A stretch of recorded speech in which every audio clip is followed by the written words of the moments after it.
So hello everyone and good evening सभी को।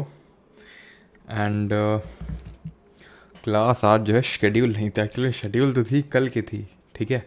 उसके बाद क्या वीडियो फिर प्राइवेट हो गई, और जब प्राइवेट कल कर दी तो उसको पब्लिक करना भूल गए आपके एफआरबी के चक्कर में। तो हुआ कुछ यूँ कि आप में से काफ़ी लोगों को जो है कुछ पता ही नहीं लग पाया, बिकॉज जस्ट अभी मुझे जब याद आया, जब मैं लाइव करने जा रहा था क्लास को, तब मुझे मैंने देखा आज तो ज़ीरो वेटिंग है, ऐसा कैसे हो सकता है, कोई स्टूडेंट प्रतीक्षा में क्यों नहीं है भाई। तो ये मेरे लिए सरप्राइज़ की बात थी। जल्दी जल्दी सभी लोग, अब कैसे मैं बोलूँगा, आज हम घर से पकड़ के तो लाऊंगा नहीं अब, ठीक है। लाइक वाइक ही कर दो तो इससे होगा ये कि मतलब लोगों के रिकमेंडेशन फीड में चला जाएगा। नहीं तो फिर लोग यही बोलेंगे कि सर ये क्या हुआ, हमें तो पता नहीं था, आपने क्लास को ले लिया, क्लास शेड्यूल नहीं थी, एलिगेशंस लगेंगे फिर। हाँ जी, आप कहाँ से हैं बेटा, ये बताने का आज टाइम नहीं है, क्योंकि क्लास थोड़ी सी लंबी होने वाली है, ठीक है। तो कायदे से सीधे टॉपिक पे स्टिक करते हैं, कहाँ से हैं, कैसे हैं, क्यों हैं, ये सारी चीज़ें आखिर में अगर टाइम बचता है तो। हाँ, आज मोए मोए हो गया। चलो भाई, तो स्टार्ट करें। प्रिंटेबल पीडीएफ में काफ़ी छोटा दिख रहा है, काफ़ी छोटा दिख रहा है, चलो उसको बड़ा करवाते हैं। मुझे लगा आज नहीं होगी, हाँ काफ़ी लोगों को लगा होगा, बिकॉज क्लास शेड्यूल नहीं थी ना।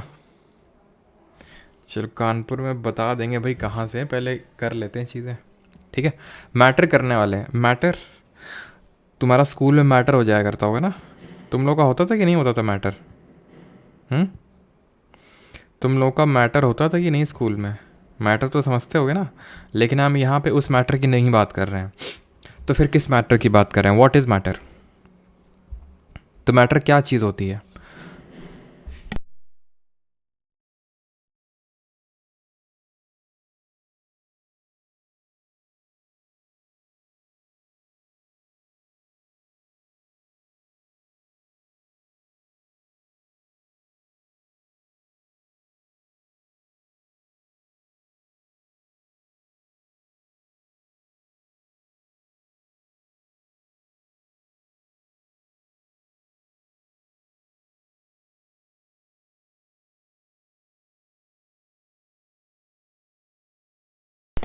चलिए तो स्टार्ट करते हैं। What is matter? तो मैटर है क्या, ठीक है। तो मैटर यहाँ पे वो मैटर नहीं है जो आपका स्कूल में या फिर कॉलेज में हो जाया करता होगा।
Sorry for the break. तो स्टार्ट करते हैं अभी मैटर से। तो मैटर है क्या चीज़? तो मैटर इज एनीथिंग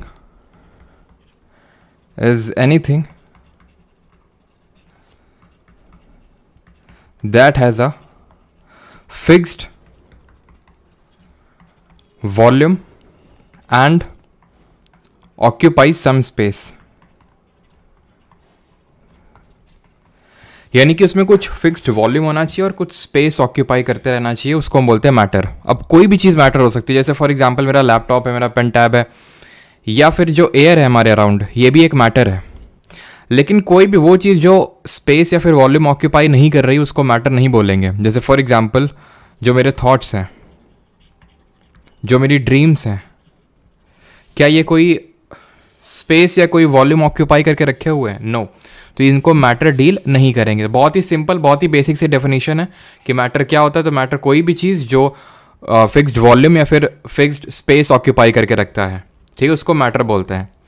अब जो मैटर है इसका जो अगर हम एंशिएंट इंडियन डेफिनेशन देखें तो हम इसको पंच तत्वों के नाम से जानते हैं। एयर, अर्थ, फायर, स्काई, वाटर, ये पंच तत्व हैं जिसको हम मैटर के नाम से जानते हैं। यानी मैटर वैसे तो अभी हम पढ़ेंगे सॉलिड होता है, लिक्विड होता है, गैस होता है, मतलब इसके डिफरेंट स्टेट्स ऑफ मैटर होते हैं। लेकिन अगर हम एंशिएंट इंडियन फिलॉसफी पे जाएं तो इसको हम पंच तत्वों के नाम से जानते हैं। जो भी चीज़ मैटर, जो भी चीज़, कोई भी चीज़ जो वॉल्यूम या फिर स्पेस ऑक्यूपाई करके रखती है जिसको मैटर बोलते हैं, तो वो पंच तत्व के नाम से जानी जाती है। Air, earth, fire, sky and water, ठीक है, इनको हम पंच तत्वों के नाम से जानते हैं। आगे बढ़ें अगर हम, तो प्रॉपर्टीज़ ऑफ मैटर पहले पढ़ते हैं, देन उसके बाद हम आएंगे डिफरेंट स्टेट्स ऑफ मैटर पे। तो मैटर की क्या क्या प्रॉपर्टीज़ होती हैं, क्या क्या खासियत होती हैं जो मैटर होता है। हाँ जी, अभी वॉइस आ रही होगी ना? ठीक है, ऑलराइट। तो प्रॉपर्टीज ऑफ मैटर क्या होते हैं, जो हमारा पदार्थ होते हैं उसके क्या गुण होते हैं, वो भी हम पढ़ने वाले हैं। तो जो पार्टिकल्स ऑफ मैटर होते हैं have some space between them, कुछ स्पेस होगी इनके बीच में। Particles of matter are continuously moving, ये कॉन्टिन्यूसली मूव कर रहे हैं, चल रहे हैं, ठीक है, कॉन्टिन्यूसली मूव कर रहे हैं। अब किस डिग्री से मूव कर रहे हैं वो डिटरमाइन करेगा कि वो मैटर का स्टेट क्या होगा। कितना स्पेस है, कितना कम है, कितना ज़्यादा स्पेस है, वो डिटरमाइन करेगा कि उसका स्टेट क्या होगा। Particle of matter attract each other, किस फोर्स से अट्रैक्ट कर रहे हैं वो डिटरमाइन करेगा कि उस मैटर का स्टेट क्या होगा, जो भी हम आगे पढ़ने वाले हैं।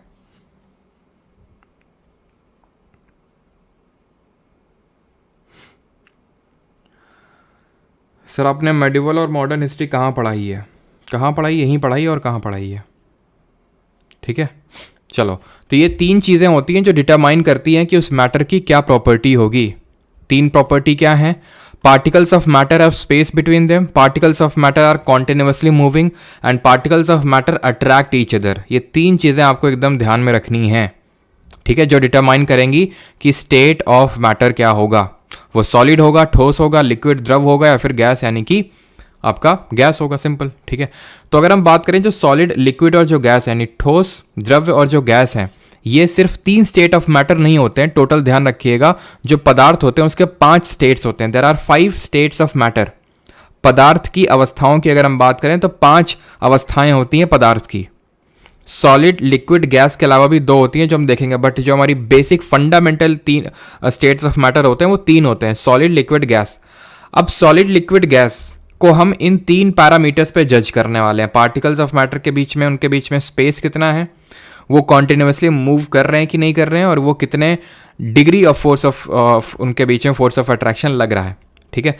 तो यहाँ पे मैं चलो लिख देता हूँ, इसको मैं दे देता हूँ पार्टिकल्स ऑफ मैटर स्पेस, तो इसको मैं एस बोल देता हूँ।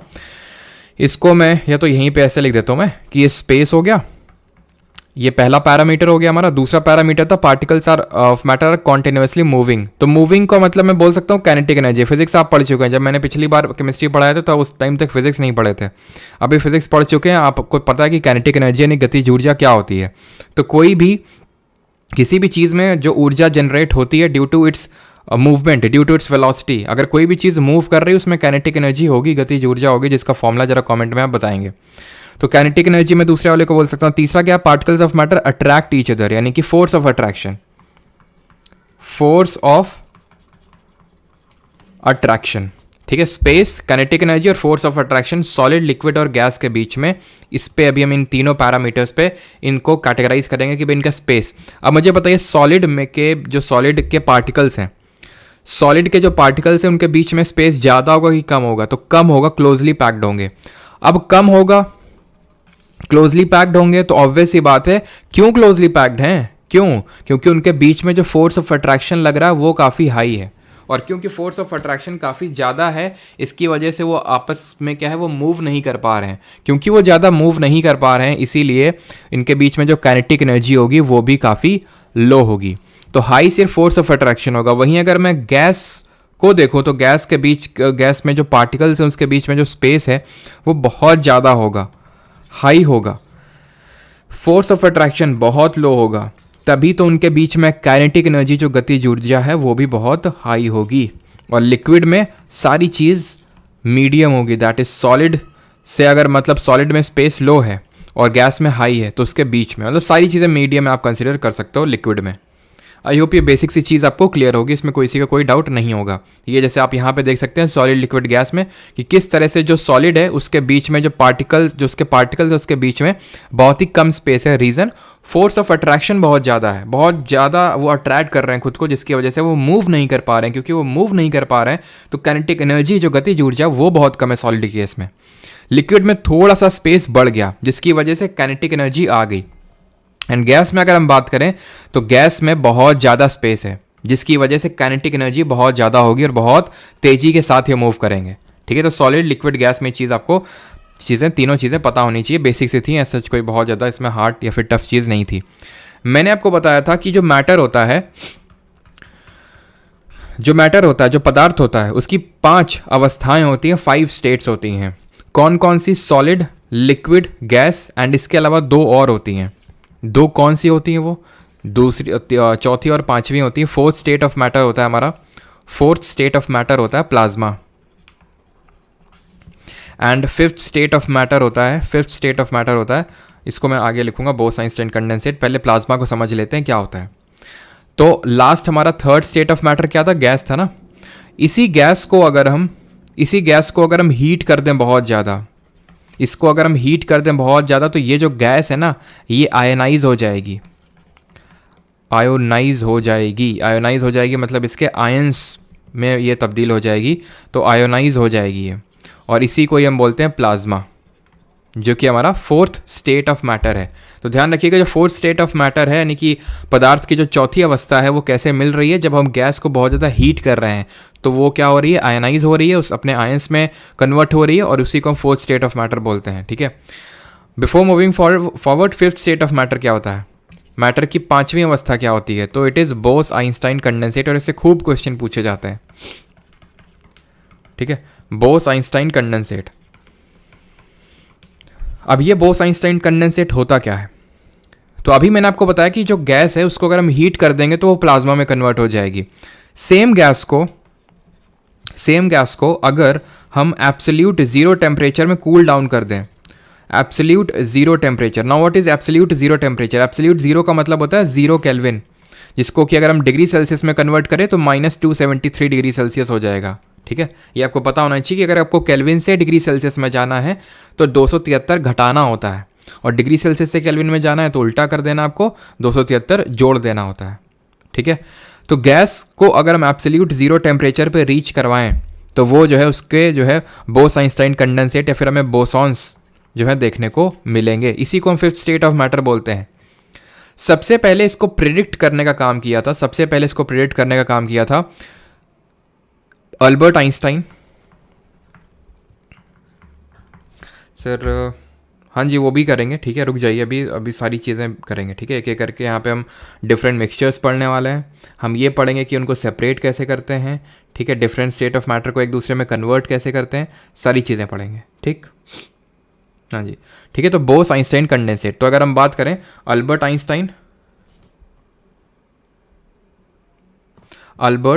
आइंस्टाइन और जो हमारे सत्येंद्र नाथ बोस हैं, ठीक है, सत्येंद्र नाथ बोस, इन्होंने सबसे पहले इसको प्रिडिक्ट किया था। इसको बनाया नहीं था, ध्यान रखिएगा, इसको बनाया नहीं था इन्होंने।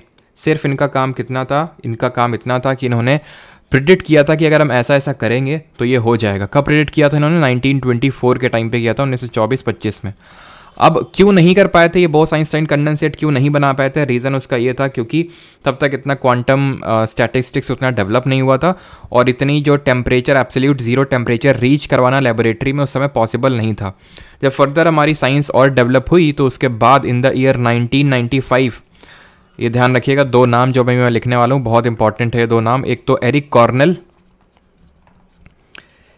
कॉर्नेल और कार्ल वीमैन। एरिक कॉर्नेल और कार्ल वीमैन, इन दो लोगों ने एब्सोल्यूट ज़ीरो टेम्परेचर रीच करवाया। किस पर्टिकुलर गैस के बोसॉन्स को इन्होंने कूल डाउन किया एब्सोल्यूट ज़ीरो टेम्परेचर पे? तो ये भी उस गैस का नाम पूछता है, it is rubidium. Rubidium gas के जो बोसॉन्स हैं उनको एब्सोल्यूट ज़ीरो टेम्परेचर पर रीच करवाया और इन्होंने एक तरह से बोस आइंस्टाइन कंडेंसेट डेवलप किया इन दोनों लोगों ने, जिसके लिए इनको नोबेल प्राइज़ मिला इन द ईयर 2001। ये चीज़ ध्यान रखिएगा, दे रिसीव्ड नोबेल प्राइज़। थोड़ा सा यहाँ पे जगह की कमी है, ठीक है। नोबेल प्राइज़ इनको मिला इन द ईयर 2001। ये क्वेश्चन इस पर काफ़ी ज़्यादा पूछा जाता है, बोस आइंस्टाइन कंडेंसेट पर यही क्वेश्चन पूछता है कि है क्या वो पता होना चाहिए, और कार्ल वीमैन और एरिक कॉर्नेल के बारे में पता होना चाहिए कि कब नोबेल मिला, कब इन्होंने इस चीज़ की इस पर्टिकुलर बोस आइंस्टाइन कंडेंसेट को सिंथेसाइज किया। कॉन्सेप्ट तो दिया था उन्होंने, अल्बर्ट आइंस्टाइन और सत्येंद्रनाथ बोस ने एक पेपर पब्लिश किया था, फिर अल्बर्ट आइंस्टाइन ने इस पर और रिसर्च किया, तो इसीलिए उन दोनों लोगों के नाम पे हो गया। बट ये जो टेम्परेचर रीच करवाने का काम किसने किया था, एरिक कॉर्नेल और कार्ल वीमैन ने, जिसके लिए इनको नोबेल प्राइज़ मिला इन द ईयर 2001। अभी हम आते हैं effect of change of temperature. Effect of change of temperature यानी कि फॉर एग्जांपल जो हमारे तीनों स्टेट ऑफ मैटर है, सॉलिड, लिक्विड, गैस, तो अगर इसमें हम टेम्परेचर का चेंज करें तो क्या इफेक्ट होगा, इस पर क्या इफेक्ट होगा। देखो ये हम ले लेते हैं सॉलिड, ये मैं ले लेता हूँ सॉलिड। अब सॉलिड में क्या था, सॉलिड में ये था कि फोर्स ऑफ अट्रैक्शन बहुत ज़्यादा था, पार्टिकल बहुत ज़्यादा क्लोजली स्पेस्ड थे, पार्टिकल के बीच में जो स्पेस था वो बहुत कम था, तो इसलिए काइनेटिक एनर्जी बहुत कम था। अगर इसको मैं हीट करूँगा, अगर इसको मैं हीट करूँ नीचे से, तो क्या होगा, ये आपस में इनके चुल मचेगी, ठीक है, इनको चुल मचेगी, और चुल मचेगी तो क्या होगा, इनके बीच में जो फोर्स ऑफ अट्रैक्शन है वो कम होगा। फोर्स ऑफ अट्रैक्शन कम होगा तो काइनेटिक एनर्जी बढ़ेगी, ये वेलोसिटी यानी मूव करना स्टार्ट करेंगे, जिसकी वजह से ये क्या हो जाएंगे, ऐसे थोड़े से हो जाएंगे, ऐसे हो जाएंगे, मतलब कि इनके बीच में थोड़ा सा स्पेस डेवलप हो जाएगा। यानी कि ये हमें किस पर्टिकुलर स्टेट ऑफ मैटर में ये इस तरह का हमें डायग्राम देखने को मिलता है, ये लिक्विड में देखने को मिलता है। अगर हम इसको और हीट करेंगे, जैसे फॉर एग्जांपल मान ले, ठीक है, चलो पहले तो मैं पूरा कंप्लीट कर देता हूँ। इसको मैं अगर और हीट कर रहा हूँ, हीट को यूजुअली हम केमिस्ट्री में डेल्टा साइन से डिनोट करते हैं, तो अगर इसको हम और हीट कर रहे हैं तो अब और क्या स्टेट बन जाएगी, अब ये हो जाएगा, और इनके बीच में फोर्स ऑफ अट्रैक्शन कम हो जाएगा, काइनेटिक एनर्जी ज़्यादा हो जाएगी। दैट मीन्स कि ये गैस में कन्वर्ट हो जाएगा। अभी एग्जाम्पल आप लीजिए सॉलिड क्यूब ऑफ आइस को आप हीट करेंगे, वो मेल्ट होकर वाटर में कन्वर्ट हो जाएगी, ठीक है। ये अभी आइस है, देन आप इसको हीट करेंगे, वाटर और हीट करेंगे, ये वेपर्स में कन्वर्ट हो जाएगी, वेपराइज हो जाएगी, वेपर्स में तब्दील हो जाएगा। तो क्या हो क्या रहा है, मैं टेम्परेचर को इंक्रीज कर रहा हूँ, जिसकी वजह से स्टेट ऑफ मैटर चेंज हो रहा है, solid to liquid to gas, ठीक है। क्लियर इतनी चीज़। अब दूसरी चीज़, अब देखिए उसका उल्टा भी ट्रू है, यानी कि गैस को कूल डाउन करने पे, गैस को अगर हमने लिक्विड को हीट कर दिया तो गैस मिल गया, गैस को कूल डाउन कर दो लिक्विड मिल जाएगा, ठीक है। इसी को हम लिक्विफिकेशन ऑफ गैस के नाम से पढ़ेंगे अभी आगे। लिक्विड को अगर मैं और कूल डाउन कर दूं तो क्या हो जाएगा, जैसे पानी को तुम फ्रीजर में रख दो तो क्या हो जाएगा, उसकी बर्फ़ बन जाएगी, वो सॉलिड में कन्वर्ट हो जाएगा। उल्टा कर दोगे तो उल्टा हो जाएगा। प्रेशर का चेंज से क्या इफेक्ट पड़ता है, इसको याद करने का बड़ा आसान तरीका है। आपने सुना होगा सॉलिड CO2 का नाम, सुना है नाम सॉलिड CO2 का, सॉलिड CO2। सॉलिड जो CO2 होती है, जिसको हम ड्राई आइस के नाम से जानते हैं, तो शुष्क बर्फ़ के नाम से जानते हैं, तो जब सिलेंडर्स में भरी होती है तो अंदर जो है ये सॉलिड फॉर्मेट में होती है, सॉलिड फॉर्मेट में। क्यों सॉलिड फॉर्मेट में होती, कैसे पॉसिबल है, क्योंकि अंदर जो है बहुत एक्सट्रीम हाई प्रेशर है, बहुत ज़्यादा प्रेशर है। जैसे ही हमने हल्का सा प्रेशर नॉब से रिलीज़ किया तो ये जो है गैस के फॉर्म में निकलेगी। यानी कि बस इससे आपको सारी चीज़ें याद हो जाएंगी कि जब हम प्रेशर को डिक्रीज़ कर रहे हैं, तो क्या हुआ, इससे प्रेशर को डिक्रीज़ करने से जो सॉलिड है वो गैस में कन्वर्ट हुआ, सॉलिड से गैस में कन्वर्ट हुआ, क्योंकि एकदम से बहुत ज़्यादा ड्रास्टिक रिडक्शन इन प्रेशर हो गया, जिसकी वजह से सॉलिड से लिक्विड में नहीं गया, डायरेक्ट गैस में ही चला गया। ये सिंपल बात है कि यानी कि प्रेशर को डिक्रीज़, जैसे कि सॉलिड से अगर मुझे गैस में जाना होता है मान लो, तो मुझे टेम्परेचर को इंक्रीज़ करना पड़ता है, लेकिन प्रेशर को डिक्रीज़ करना पड़ रहा है। यानी कि जो टेम्परेचर के साथ आप कर रहे थे, तापमान के साथ, वही उल्टा काम दाब के साथ यानी प्रेशर के साथ आपको करना है। अगर सॉलिड से लिक्विड चाहिए था, टेम्परेचर बढ़ा रहे थे, तो यहाँ प्रेशर को घटा दीजिए।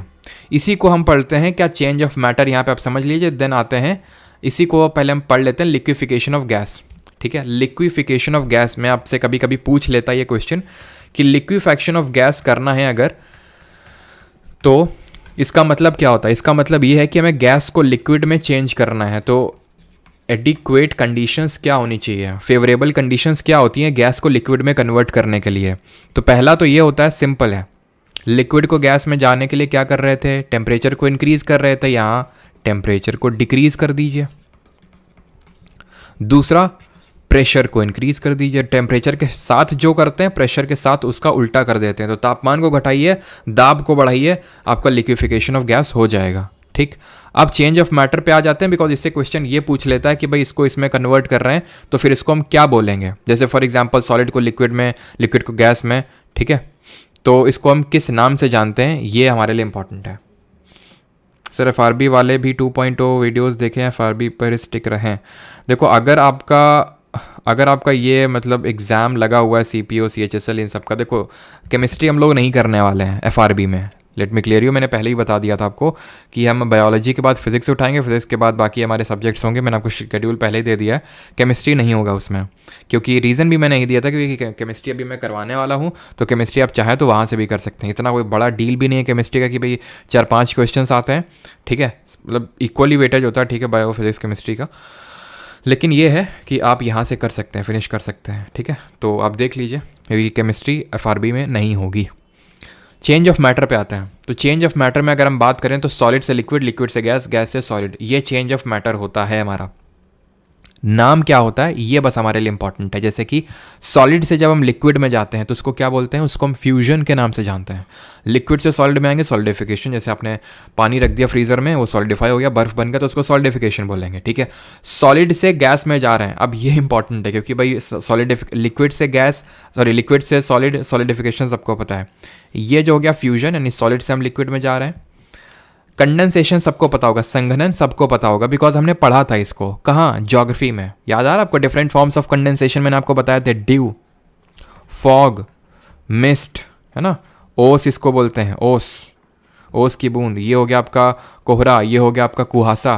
तो ये सब क्या होते हैं? Different forms of condensation. यहाँ तक कि जो हमारे बादल होते हैं, clouds, these are also the forms of condensation. संघनन का एक प्रकार है जहाँ पे गैस लिक्विड में कन्वर्ट हो रही। क्यों कन्वर्ट हो रही है? क्योंकि वो ठंडी की रात है। अब ठंडी की रात में क्या होता है, जो वेपर्स होता है वो एकदम से कूल डाउन हो जाता है। तो जब आप गैस का टेम्परेचर डिक्रीज करेंगे ना, लिक्विड में टेम्परेचर इंक्रीज कर रहे थे तो गैस मिल रही थी, और गैस में टेम्परेचर डिक्रीज कर दे तो लिक्विड मिल जाएगा, सिंपल सी बात है। तो ये ऐसे ही तो बनते हैं जो कोहरा और कुहासा होते हैं सब, कि ठंडियों में टेम्परेचर कम हो जाता, तो जो गैस है उसका टेम्परेचर कम हो गया तो वो लिक्विड में कन्वर्ट हो गई। अगर उसको सॉलिड सरफेस मिल गई, ड्यू बन गया।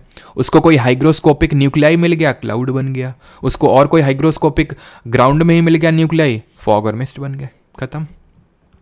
दुबई ने क्या किया? दुबई ने किया हाइग्रोस्कोपिक न्यूक्लियाई ज़बरदस्ती दी है, जिसको क्लाउड सीडिंग बोलते हैं। पोटेशियम आयोडाइड, सिल्वर आयोडाइड, ये सब, सोडियम क्लोराइड, ये सब की क्या करवाई? छिड़काव करवाया। इसी की वजह से देख रहे हो अभी कितना भयंकर वहाँ पे बाढ़ आई पड़ी है। खैर उसको हम यहाँ पे डीप में नहीं ले जाएंगे, लेकिन आपको ये चीज़ पता होनी चाहिए कि ये किसको क्या बोलते हैं। तो सॉलिड से अगर हमें डायरेक्टली गैस में जाना है तो उसको हम ऊर्ध्वापतन बोलते हैं हिंदी में, और इंग्लिश में बोलते हैं सब्लिमेशन। इस चीज़ को ध्यान रखिएगा। सब्लिमेशन क्या होता है? तो सब्लिमेशन होता है जहाँ पे सॉलिड डायरेक्टली गैस में कन्वर्ट होता है, और वेपराइजेशन क्या होता है? जहाँ पे आपके लिक्विड गैस में कन्वर्ट होता है, उसका हम वेपराइजेशन के नाम से जानते हैं, ठीक है। क्लियर? आगे बढ़ें अभी। अब आ जाते हैं favourable condition for evaporation. Evaporation क्या होता है? वाष्पीकरण क्या होता है? जहाँ पे लिक्विड जो होता है, लिक्विड जो है वो गैस में कन्वर्ट हो रहा है, उसको हम इवेपोरेशन बोलते हैं, वाष्पीकरण बोलते हैं। अब इसके लिए फेवरेबल कंडीशंस क्या है मैं नहीं बताऊंगा, आप ही बताएंगे, ठीक है, क्योंकि बहुत बेसिक सी चीज़ है ये। पहला, इंक्रीज। वाष्पीकरण तो सभी को समझ में आता है ना, जैसे मैंने पानी रख दिया ऊपर, मान लो अभी आजकल गर्मी बहुत पड़ रही है, आप ऊपर पानी रखो तुरंत वो वेपराइज हो जाता है, मतलब कि उड़ जाता है, पानी उड़ जाना, उसको बोलते हैं इवेपोरेशन, वाष्पीकरण, ठीक है। तो अगर हम टेम्परेचर को इंक्रीज़ कर रहे हैं, टेम्परेचर इंक्रीज़ कर रहे हैं, ठीक है। दूसरा मैंने कंडीशन रखा कि मैंने विंड स्पीड को इंक्रीज़ कर दिया। मैंने क्या किया? विंड स्पीड को इंक्रीज़ कर दिया, ठीक है, विंड स्पीड को इंक्रीज़ किया, टेम्परेचर को इंक्रीज़ किया। तीसरा, मैंने सरफेस एरिया, पृष्ठीय क्षेत्रफल, ठीक है, सरफेस एरिया को इंक्रीज़ कर दिया। एंड चौथा है मैंने ह्यूमिडिटी, दैट इज़ आर्द्रता को कम कर दिया, ठीक है। ह्यूमिडिटी दैट इज़ आर्द्रता को कम कर दिया। और ये भी कमेंट में लगे हाथ बता दीजिएगा कि ह्यूमिडिटी को हम किससे मेजर करते हैं। और ह्यूमिडिटी मैंने आपको बताई थी वैसे तो ज्योग्राफी में कितने तरह की होती है, एब्सोल्यूट ह्यूमिडिटी बताई थी और रिलेटिव ह्यूमिडिटी बताई थी मैंने आपको, है ना। और इस पे सीडीएस पे भी क्वेश्चन भी आई थिंक बना है। टेम्परेचर इंक्रीज, और काफ़ी सारे क्वेश्चन थे जो सीडीएस के पेपर में, काफ़ी टफ पेपर था इस बार का, जो कि अब मुझे लगता है लोवेस्ट कट ऑफ जाने वाली जीके की, बट फिर भी आप काफ़ी सारे क्वेश्चंस बना सकते थे। अगर आप कहेंगे तो मैं स्क्रीनशॉट पोस्ट करूंगा। जब हमने काफ़ी सारी जो चीज़ें बैच में जो पढ़ी हैं वो डायरेक्टली क्वेश्चंस आप उससे बना सकते थे। हमें पूरा पेपर नहीं करना था, लेकिन सिलेक्टिव चीज़ें जो हमने पढ़ रखी थी, जैसे नेशनल वाटरवे 2 ज्योग्राफी में याद करिए, हमने पढ़ा है, पक्का पढ़ा है, ठीक है, उससे डायरेक्टली क्वेश्चन आया है। बहुत सारी चीज़ें हैं। मैगजीन से आपके डायरेक्टली 12 क्वेश्चन आए, 2 महीने के मैगजीन, जनवरी से तो स्टार्ट की करंट अफेयर की मैगजीन देना, 2 महीने के मैगजीन से 12 क्वेश्चन आए, ठीक है। टेम्परेचर इंक्रीज करने की अगर हम बात करें, टेम्परेचर जब हम इंक्रीज करते हैं तो क्या होता है, टेम्परेचर इंक्रीज करने से रेट ऑफ इवेपोरेशन इंक्रीज होता है। कैसे? गर्मियों में पानी रख दोगे छत पे तो जल्दी वाष्पीकरण हो जाएगा, सर्दियों में रखोगे तो नहीं होगा। सिंपल लॉजिक है। विंड स्पीड बताओ तुम मुझे कि कपड़े हवा जब जोर से चलती तब जल्दी सूखते हैं, या फिर जब हवा नहीं चल रही थी तब, जब हवा जोर से चल रही थी कपड़े जल्दी सूख जाते हैं। That means rate of evaporation high होगा। कपड़े गर्मी में ज़्यादा सूखते हैं, फिर सर्दियों में, गर्मी में तो यानी टेम्परेचर इंक्रीज हुआ है ना गर्मियों में, तो इसकी वजह से इवेपोरेशन जल्दी हो रहा है, ठीक है। सरफेस एरिया, सरफेस एरिया की अगर हम बात करें, अच्छा एक क्वेश्चन एकदम से मेरे दिमाग में है ऐसे रैंडम सा, ठीक है, मैं बता देता हूँ आपको, अगर कभी क्वेश्चन पूछ ले, नहीं जैसे कि आपसे पूछ लेता है, जैसे कि वो क्या होता है जो नेल पॉलिश रिमूवर होता है ना, तो उसको अगर हम मान लो नेल पॉलिश, जिसको क्या बोलते हैं यार, दिमाग से जा रहा है, ठीक है, तो बताओ जरा कॉमेंट उसको क्या बोलते हैं, दिमाग से नाम नहीं आ रहा अभी। तो जो नेल पॉलिश रिमूवर होता है, तो उसको जब हम जैसे डालते हैं, ठीक है, एकदम से वो क्या होता है, लिक्विड से डायरेक्टली गैस में कन्वर्ट हो जाता है और हमें वो ठंडक का एहसास देता है। अब वो आपसे पूछ सकता है कि ठंडक का एहसास क्यों देता है, तो एक्चुअल में रीज़न ये है कि उसने आपके पाम, अपने आपकी जो हथेली है जहाँ पे आपने उसको डाल रखा था, उसकी एनर्जी का यूज़ करके वो गैस में कन्वर्ट हुआ है, उसकी हीट को यूज़ करके वो गैस में कन्वर्ट हुआ है। इसकी वजह से वहाँ पे आपको ठंडा ठंडा लगता है थोड़ा, ठीक है, बेसिक सा है, लेकिन कभी कभी क्वेश्चन ही पूछ लेता है, ठीक है। थिनर बोलते हैं, ठीक ना, thinner. Surface area, surface area increase करने पे, अब सिंपल सी बात है यार, तुम एक मग्घे में पानी रख दो, मग्घा भर के, उतना ही पानी मग्घे वाला बाल्टी में रख दो, ठीक है, तो बाल्टी वाला जल्दी उसमें वाष्पीकरण हो जाएगा। या फिर एक हमारे यहाँ उसको बोलते हैं परात, जानते हो परात क्या होती है? एक बड़ी सी थाली होती है, बहुत बड़ी सी थाली, उसको बोलते हैं परात, उसमें पानी रख दो, तुरंत और वाष्पीकरण हो जाएगा, है ना। जैसे कि तुमने देखा होगा कुछ लोग उसमें जब उनको चाय दो तो वो, नहीं हमारे मतलब बड़े बुजुर्ग लोग ज़्यादा करते हैं कि वो प्लेट में डाल डाल के पीते हैं, क्यों? क्योंकि वो जल्दी से ठंडी हो जाती है, तो सरफेस एरिया इंक्रीज़ करते हैं वो, ठीक है। तो यहाँ पे भी इवेपोरेशन का रेट हाई होगा। बस चौथा केस है जहाँ पे रेट ऑफ इवेपोरेशन कम होगा, वाष्पीकरण की दर कम होगी, क्योंकि जो आर्द्रता होती है, ह्यूमिडिटी होती है, it is the amount of water vapour present in the air. Air बोल रही हमें वाटर चाहिए ही नहीं, तुम दे क्यों रहे हो? क्योंकि पहले से ही हम सैचुरेटेड है, पहले से ही हमारे वाटर मौजूद है, तो उसकी वाटर लेने की, इवापोरेशन क्या होता है? इवापोरेशन होता है लिक्विड जो होता है आपका वेपर में कन्वर्ट हो रहा है, पहले ही गैस में लिक्विड भरा पड़ा है, तो वो अब सिंपली रिलेट करो ना आप, जो बहुत ही ह्यूमिड डे होता है, बहुत ही चिपचिपा टाइप दिन होता है ना, जब ह्यूमिड होता है, जब बारिश के बाद वाले दिन होते हैं, होता है ना कि बारिश के तुरंत बाद धूप पड़ी और एकदम से अजीब सी गर्मी टाइप पड़ती है, ह्यूमिड होता है वो डे, उस दिन कपड़े जल्दी सूखते नहीं हैं, है ना। आपने नोटिस किया होगा, क्यों? क्योंकि रेट ऑफ इवेपोरेशन कम हो जाता है। और ह्यूमिडिटी को हाइग्रोमीटर, HYG हाइग्रोमीटर से मेजर करते हैं, ठीक है। अभी आते हैं क्लासिफिकेशन ऑफ मैटर करते हैं। तो मैटर को अब क्लासीफाई गर्म कर दो तो क्या हो जाएगा? पानी उड़ जाएगा, नमक बचेगा, NaCl। अब क्या इसको अलग कर सकते हो क्या फिजिकल प्रोसेस से? ना, नहीं कर सकते हो। मिक्सचर पे आते हैं, लेकिन प्योर सब्सटेंस को फर्दर 2 कैटेगरी में क्लासीफाई किया गया। इसको यहीं पढ़ के यहीं ख़त्म करते हैं, तब आगे बढ़ते हैं, ठीक है। इसको यहीं पे पढ़ के आगे ख़त्म, फिर आगे बढ़ते हैं मिक्सचर पे। एलिमेंट और कंपाउंड में क्या डिफरेंस होता है, क्या अंतर होता है? एलिमेंट जो होता है ना, एलिमेंट और कंपाउंड, जैसे फॉर एग्जांपल, चलो ठीक है, एलिमेंट जो होता है वो एक तरह के made up of single type of atom, single type of atoms. Compound is made up of single type of molecule. मतलब मैंने बोला ये आयरन रॉड है, ठीक, ये आयरन रॉड है, चाहे यहाँ से उठा लो, चाहे यहाँ से उठा लो, चाहे यहाँ से उठा लो, चाहे यहाँ से उठा लो, Fe के एटम्स ही मिलेंगे जो इंडिपेंडेंटली एग्जिस्ट कर रहे हैं, किसी से हाथ नहीं मिला रखे हैं, किसी को गले नहीं लगा रखे हैं। कंपाउंड, कंपाउंड में हाइड्रोजन के एलिमेंट और ऑक्सीजन के एलिमेंट ने एक दूसरे को गले लगा रखा है। वो ये बोल रहे हैं कि तुम हमें फिजिकल प्रोसेस से सेपरेट, क्योंकि हमने अच्छा तुम दोनों अलग अलग पार्टिकल हो क्या? H2O बोला ना ना ना ना, ये तुम भूल मत करना कि हमें अलग अलग पार्टिकल तुम समझ के मिक्सचर के कैटेगरी में डाल दो ना। हम दोनों ने एक दूसरे को ऐसे गला लगा रखा है कि तुम हमें आसानी से अलग नहीं कर सकते हो। तुम्हें अलग करने के लिए हमको इलेक्ट्रोकेमिकल प्रोसेस का यूज़ करना पड़ेगा, फिजिकल से ना होने वाले हम। इसीलिए हम प्योर सब्सटेंस हैं। भले हम दो एलिमेंट से मिल के बने हों, भले हम दो एलिमेंट से मिलके बने हों, लेकिन तो क्या हुआ, हम इतने अच्छे से मिले हैं कि हम कहीं भी जाते हैं साथ ही जाते हैं, साथ ही रहते हैं। तुम हमें कहीं भी पाओगे, तुम अपने RO के उसमें वाटर ले लो, चाहे नाले का वाटर ले लो, तुम हमें H2O ही पाओगे। हम HO नहीं होंगे, हम H1.5O नहीं होंगे, HO2.5 नहीं होंगे, ऐसा कुछ नहीं होगा, हम H2O ही होंगे हम।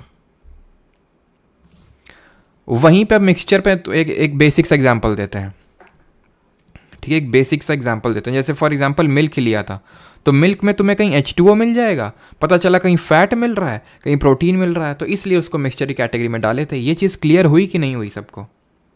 एक बार इस चीज़ को कंफर्म कर दो कि ये चीज़ क्लियर हुई या नहीं, तब मैं मिक्सचर में आगे बढ़ूँ। कि शुद्ध पदार्थ क्या होते हैं? जो केवल एक ही प्रकार के कणों से बने होते हैं, उनको शुद्ध पदार्थ बोलते हैं, ठीक है। और वो किसी भी आपके उससे स्रोत से मिले, किसी भी सोर्स से मिले, उनका जो गुण होगा वो समान होगा, उनकी जो प्रॉपर्टी होगी वो सेम होगी। जैसे मैंने आपको H2O का एग्जाम्पल दिया। और इनको हिंदी में एलिमेंट को बोलते हैं तत्व, और कंपाउंड को बोलते हैं यौगिक, ठीक है।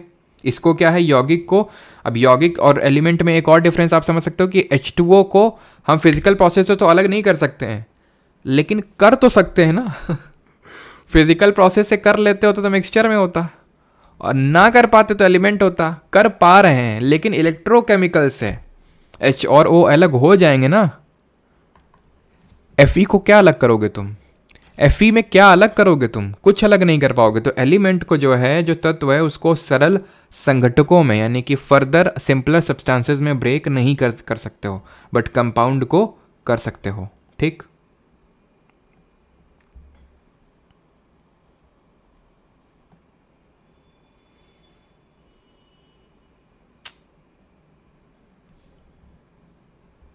किस चीज़ में बफरिंग हुआ था?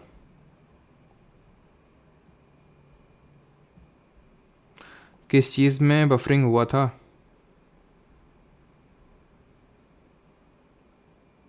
कहाँ पे बफरिंग हुआ था सर जी? एयर मिक्सचर क्यों? फिर आते हैं अभी त्रिशा, आते हैं एयर मिक्सचर क्यों है। तो एयर में अगर हम बात करें, एयर में नाइट्रोजन भी है, एयर में ऑक्सीजन भी है, एयर में ऑर्गन भी, एयर में हीलियम भी है, एयर में कार्बन डाइऑक्साइड भी है। फिक्स कॉम्पोजिशन नहीं है। मैं एयर कर लूँगा तो कहीं पे कितना भी मिलेगा, कहीं पे। तो ये क्या एक एलिमेंट है क्या?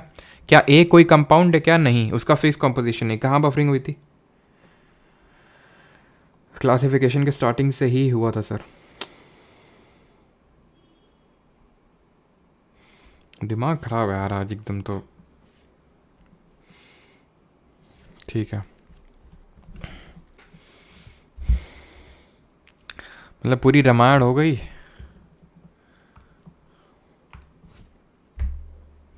बफरिंग क्यों हो जाती है कुछ पता नहीं। क्लासिफिकेशन ऑफ मैटर पे आते हैं, ठीक है। मैटर को हम क्लासिफाई करते हैं सबसे पहले दो पार्ट में, एक तो प्योर सब्सटेंस और दूसरा मिक्सचर। किस बेसिस पे करते हैं हम? इस बेसिस पे करते हैं मैटर को प्योर सब्सटेंस और मिक्सचर पे क्लासीफाई। मैंने आपको ये बोला कि जैसे मैं कुछ भी एकदम आपको what is a pure substance, सबसे पहले हम पढ़ेंगे शुद्ध पदार्थ क्या होता है, प्योर सब्सटेंस क्या होता है। तो मैं आपको कुछ भी, जैसे फॉर एग्जांपल मैंने आपको मिल्क ला के दे दिया, मैंने आपको दूध ला के दे दिया, ठीक है, एकदम प्योर है ये। आपको यकीन नहीं हो रहा ना, मैंने बोला आओ चट्टे में ले चलते तुमको, चट्टे में तुम खुद दुओ, ठीक है। तुमने प्योर घी लिया, तुम इसको किसी केमिस्ट के पास लेके जाओगे ना, केमिस्ट के पास, वो टेस्ट भी नहीं करेगा, देखते ही बोल देगा कि ये जो दूध है वो इम्प्योर है। वो इम्प्योर तो नहीं बोलेगा, वो ये बोलेगा कि ये प्योर सब्सटेंस नहीं है, ये मिक्सचर है एक तरह का। क्योंकि केमिस्ट्री में दो तरह की चीज़ें होती हैं, या तो प्योर सब्सटेंस या तो मिक्सचर। अब केमिस्ट्री में प्योर सब्सटेंस का मतलब क्या होता है फिर? कैसे डिटरमाइन होता है कि प्योर है कि नहीं है? तो केमिस्ट्री में प्योर सब्सटेंस की डेफिनेशन ये है कि anything that is made up of single type of particles, एक ही तरह के पार्टिकल्स से बना हो उसको प्योर सब्सटेंस बोलते हैं। Milk is not a pure substance, क्यों? वाटर के भी पार्टिकल हैं, फैट के भी पार्टिकल हैं, प्रोटीन के भी पार्टिकल हैं, इसलिए वो प्योर सब्सटेंस नहीं है, इसलिए वो एक मिक्सचर है। मिक्सचर क्या होते हैं आगे पढ़ेंगे, और कितने कैटेगरी। प्योर सब्सटेंस पे आ जाएं पहले। प्योर सब्सटेंस और मिक्सचर में बेसिस ऑफ डिफरेंशिएशन क्या समझ में आ गया? कि प्योर सब्सटेंस एक तरह के एलिमेंट से बना हुआ और आप इसको फिजिकल प्रोसेस से सेपरेट नहीं कर सकते हो, आराम से फिजिकल प्रोसेस से तुम सेपरेट नहीं कर सकते हो, बट इनको कर सकते हैं जो मिक्सचर होते हैं। और मिक्सचर में एक से ज़्यादा टाइप ऑफ पार्टिकल्स देखने को मिलते हैं, ठीक है, उस पर अभी आते हैं मिक्सचर पे। बट प्योर सब्सटेंस को हम फर्दर दो कैटेगरी में डिवाइड करते हैं, एलिमेंट यानी तत्व, कंपाउंड यानी यौगिक। एलिमेंट वो होते हैं, तत्व वो होते हैं जो एक ही तरह के एटम से बने होते हैं, made up of only one type of atom, only one type of atom, एक ही तरह के एटम्स से बने हुए हैं। कंपाउंड वो होते हैं made up of only one type of molecule, एक ही तरह के मॉलिक्यूल से बने हुए हैं। मैं आपको एग्जांपल देता हूँ। एलिमेंट जैसे फॉर एग्जांपल मैंने बोला ये एक गोल्ड की प्लेट है, ठीक है। ये गोल्ड की प्लेट में तो चाहे तुम यहाँ से ले लो, चाहे यहाँ से, चाहे यहाँ से, कहीं से भी ले लो, तुम्हें गोल्ड के एटम्स ही देखने को मिलेंगे।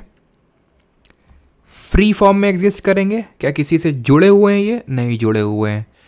कंपाउंड्स की अगर बात करेंगे तो they are made up of, जब एलिमेंट कंबाइन कर जाते हैं ना तो कंपाउंड बनाते हैं, जब एलिमेंट कंबाइन कर जाते हैं तो कंपाउंड बनाते हैं, जैसे H2O। तो ये तो सर मिक्सचर होना चाहिए, फिर इसमें तो एक से ज़्यादा तरह के पार्टिकल हैं। ना ना ना ना, एक से ज़्यादा तरह के पार्टिकल नहीं है, ये H2O अपने आप में एक पार्टिकल है।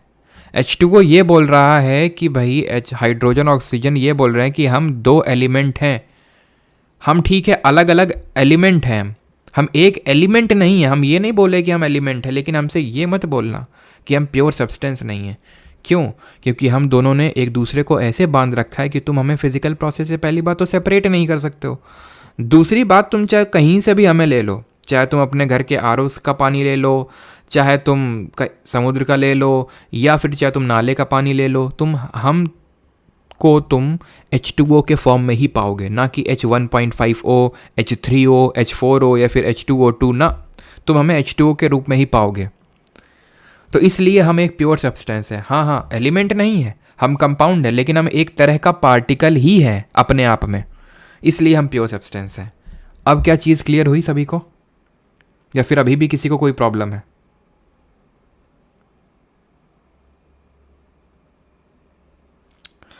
क्या बफरिंग का इशू आ रहा है यार, रुकना।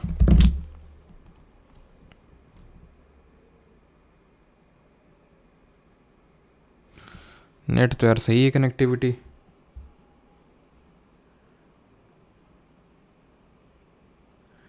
एटम किससे बना वो हम आगे पढ़ेंगे शर्मा जी, इलेक्ट्रॉन, प्रोटॉन और वो न्यूट्रॉन, हम आगे पढ़ेंगे उसको, ठीक है। क्लियर है, ठीक है। आगे बढ़ें, अभी मिक्सचर पे आ जाएं। मिक्सचर क्या होता है, यौगिक क्या होता है। एटम वो हम कल वाली क्लास जो होगी उसमें पढ़ेंगे एटम्स, ठीक है। एटम्स वो जो इलेक्ट्रॉन, प्रोटॉन, न्यूट्रॉन होते हैं उसको भी फर्दर ब्रेक किया जा सकता है, बट ऐसे नहीं ब्रेक किया जा सकता, उसमें हम देखेंगे कैसे। चलो, तो अगर क्लियर है तो अभी हम आ जाते हैं किसमें, मिश्रण पे। मिश्रण जो होते हैं, मिक्सचर क्या होते हैं, आपको पता है कि जो एक से ज़्यादा तरह के पार्टिकल से बने होते हैं उसको मिक्सचर बोलते हैं, ठीक। मिश्रण वही होते हैं दो या दो से ज़्यादा आपके विभिन्न तरह के पदार्थों से बने होते हैं। अब इनको हम दो कैटेगरी में डिवाइड करते हैं, ठीक है। टाइप्स ऑफ मिक्सचर पढ़ते हैं। तो पहला टाइप है हमारा होमोजेनस और दूसरा होता है हीट्रोजेनस। अंतर क्या होता है, एक सेकंड रुको, चलो पहले हम यही पढ़ लेते हैं। होमोजेनस मिक्सचर क्या होते हैं। होमोजेनस की अगर हम बात करें इसको बोलते हैं समांगी मिश्रण, और हीट्रोजेनस को बोलते हैं विषमांगी मिश्रण। सबसे पहले होमोजेनस मिक्सचर क्या होता है, तो वो मिक्सचर जिसमें पार्टिकल साइज बहुत छोटा होता है। पार्टिकल साइज छोटा होता है, कितना छोटा होता है?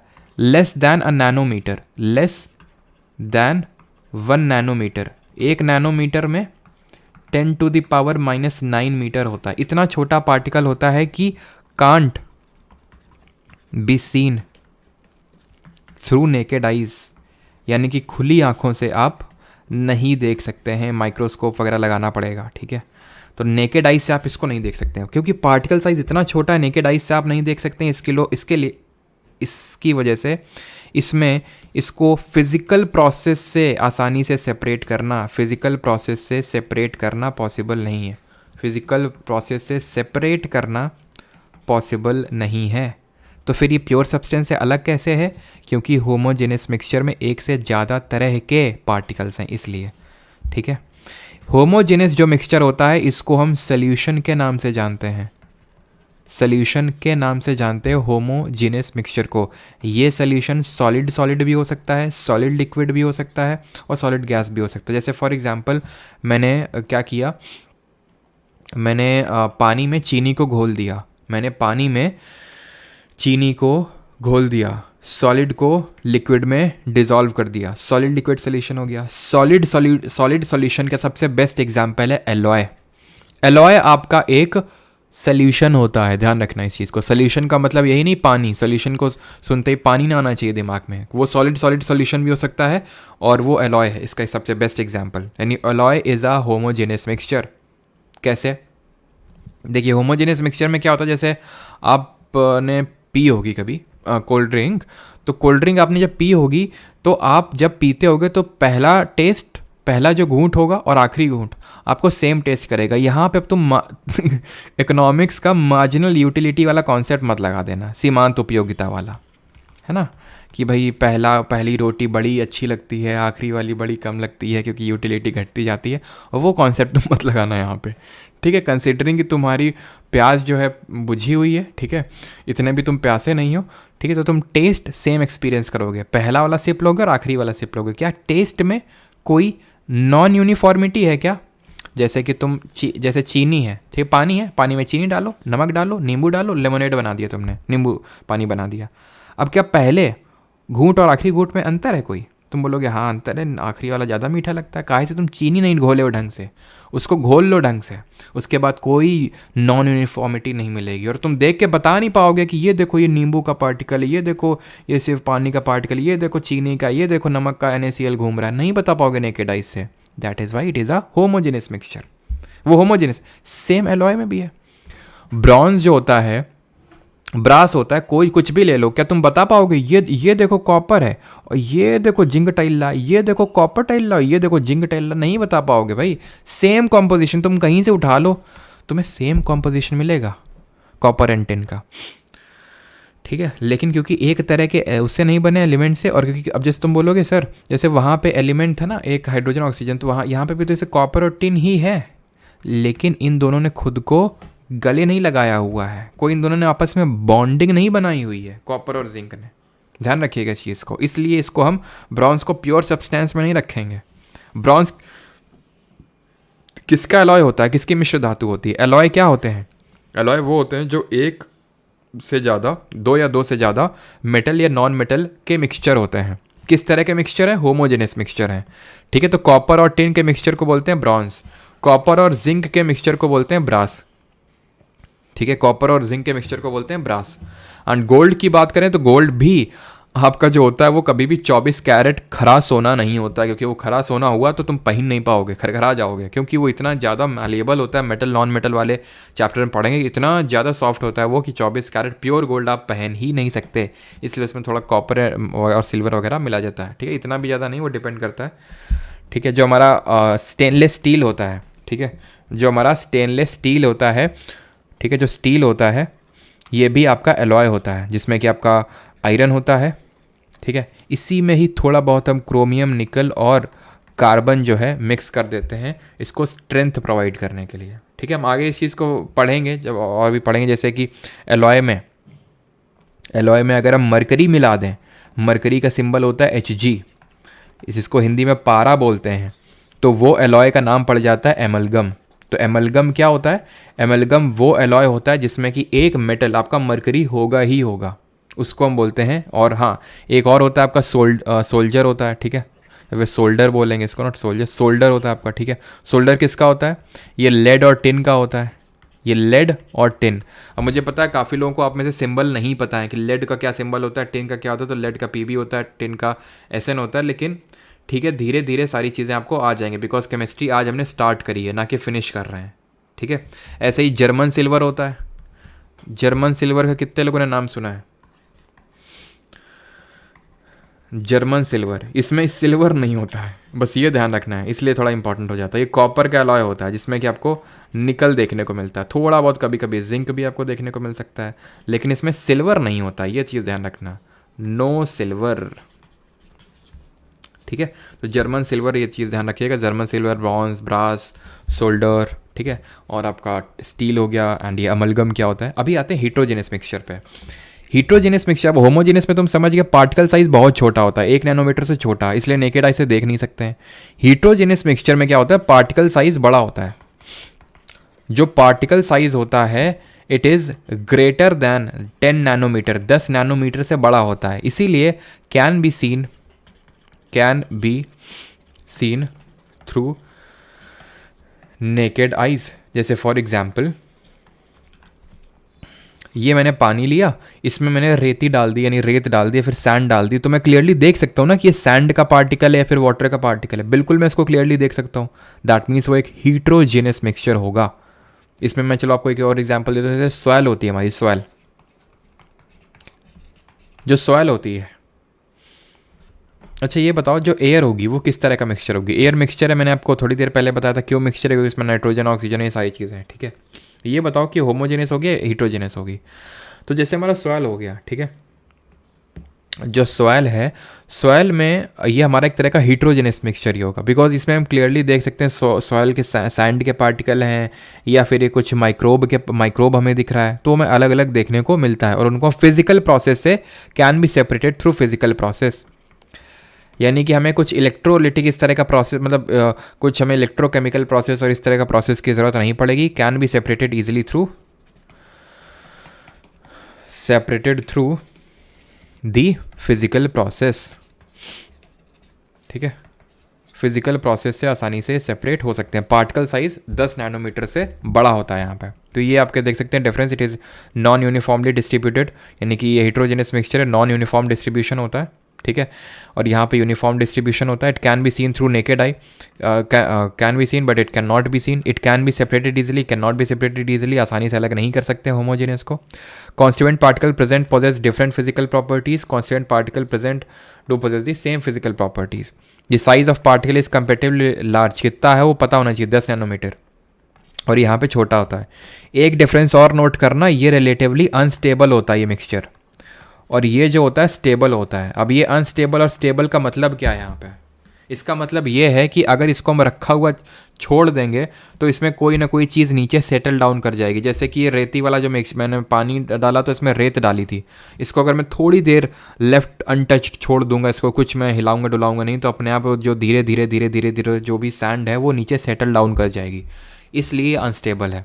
होमोजेनस वाला स्टेबल होता है। इसमें ऐसा आप कोक लेके आओ, ठीक है, कोल्ड ड्रिंक लेके आओ, क्या कोई चीज़ सेटल डाउन करेगी? लेमोनेड में कोई चीज़ सेटल डाउन करेगी? नहीं करेगी। कर जाएगी अगर तुमने ढंग से उसको स्टेयर नहीं किया है, तो वो चीनी विनी नीचे सेटल डाउन इसीलिए कर जाती है, ठीक है। एग्जाम्पल अगर हम बात करेंगे, शुगर सोल्यूशन नहीं होगा यहाँ पे, ब्लड हो जाएगा आपका हीट्रोजेनस मिक्सचर, ठीक है, सैंड हो जाएगा आपका हीट्रोजेनस मिक्सचर, होमोजेनस में आपके ग्रेन्स, पल्सेस, सॉल्ट, शुगर, ठीक है, तो प्योर सब्सटेंस हो जाएंगे। एग्जांपल्स पे मत जाओ, एग्जांपल जो मैंने आपको पीछे दिए थे वो याद रखना, ठीक है। क्लियर है सभी को डिफरेंस? और ये जो हीट्रोजेनस मिक्सचर होते हैं इनको हम सस्पेंशन के नाम से जानते हैं। उसको हम सोल्यूशन बोलते हैं होमोजेनस को, और इसको बोलते हैं सस्पेंशन। होमोजेनस होगा सोल्यूशन, हीट्रोजेनस होगा सस्पेंशन।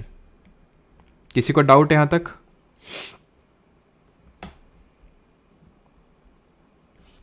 चलो,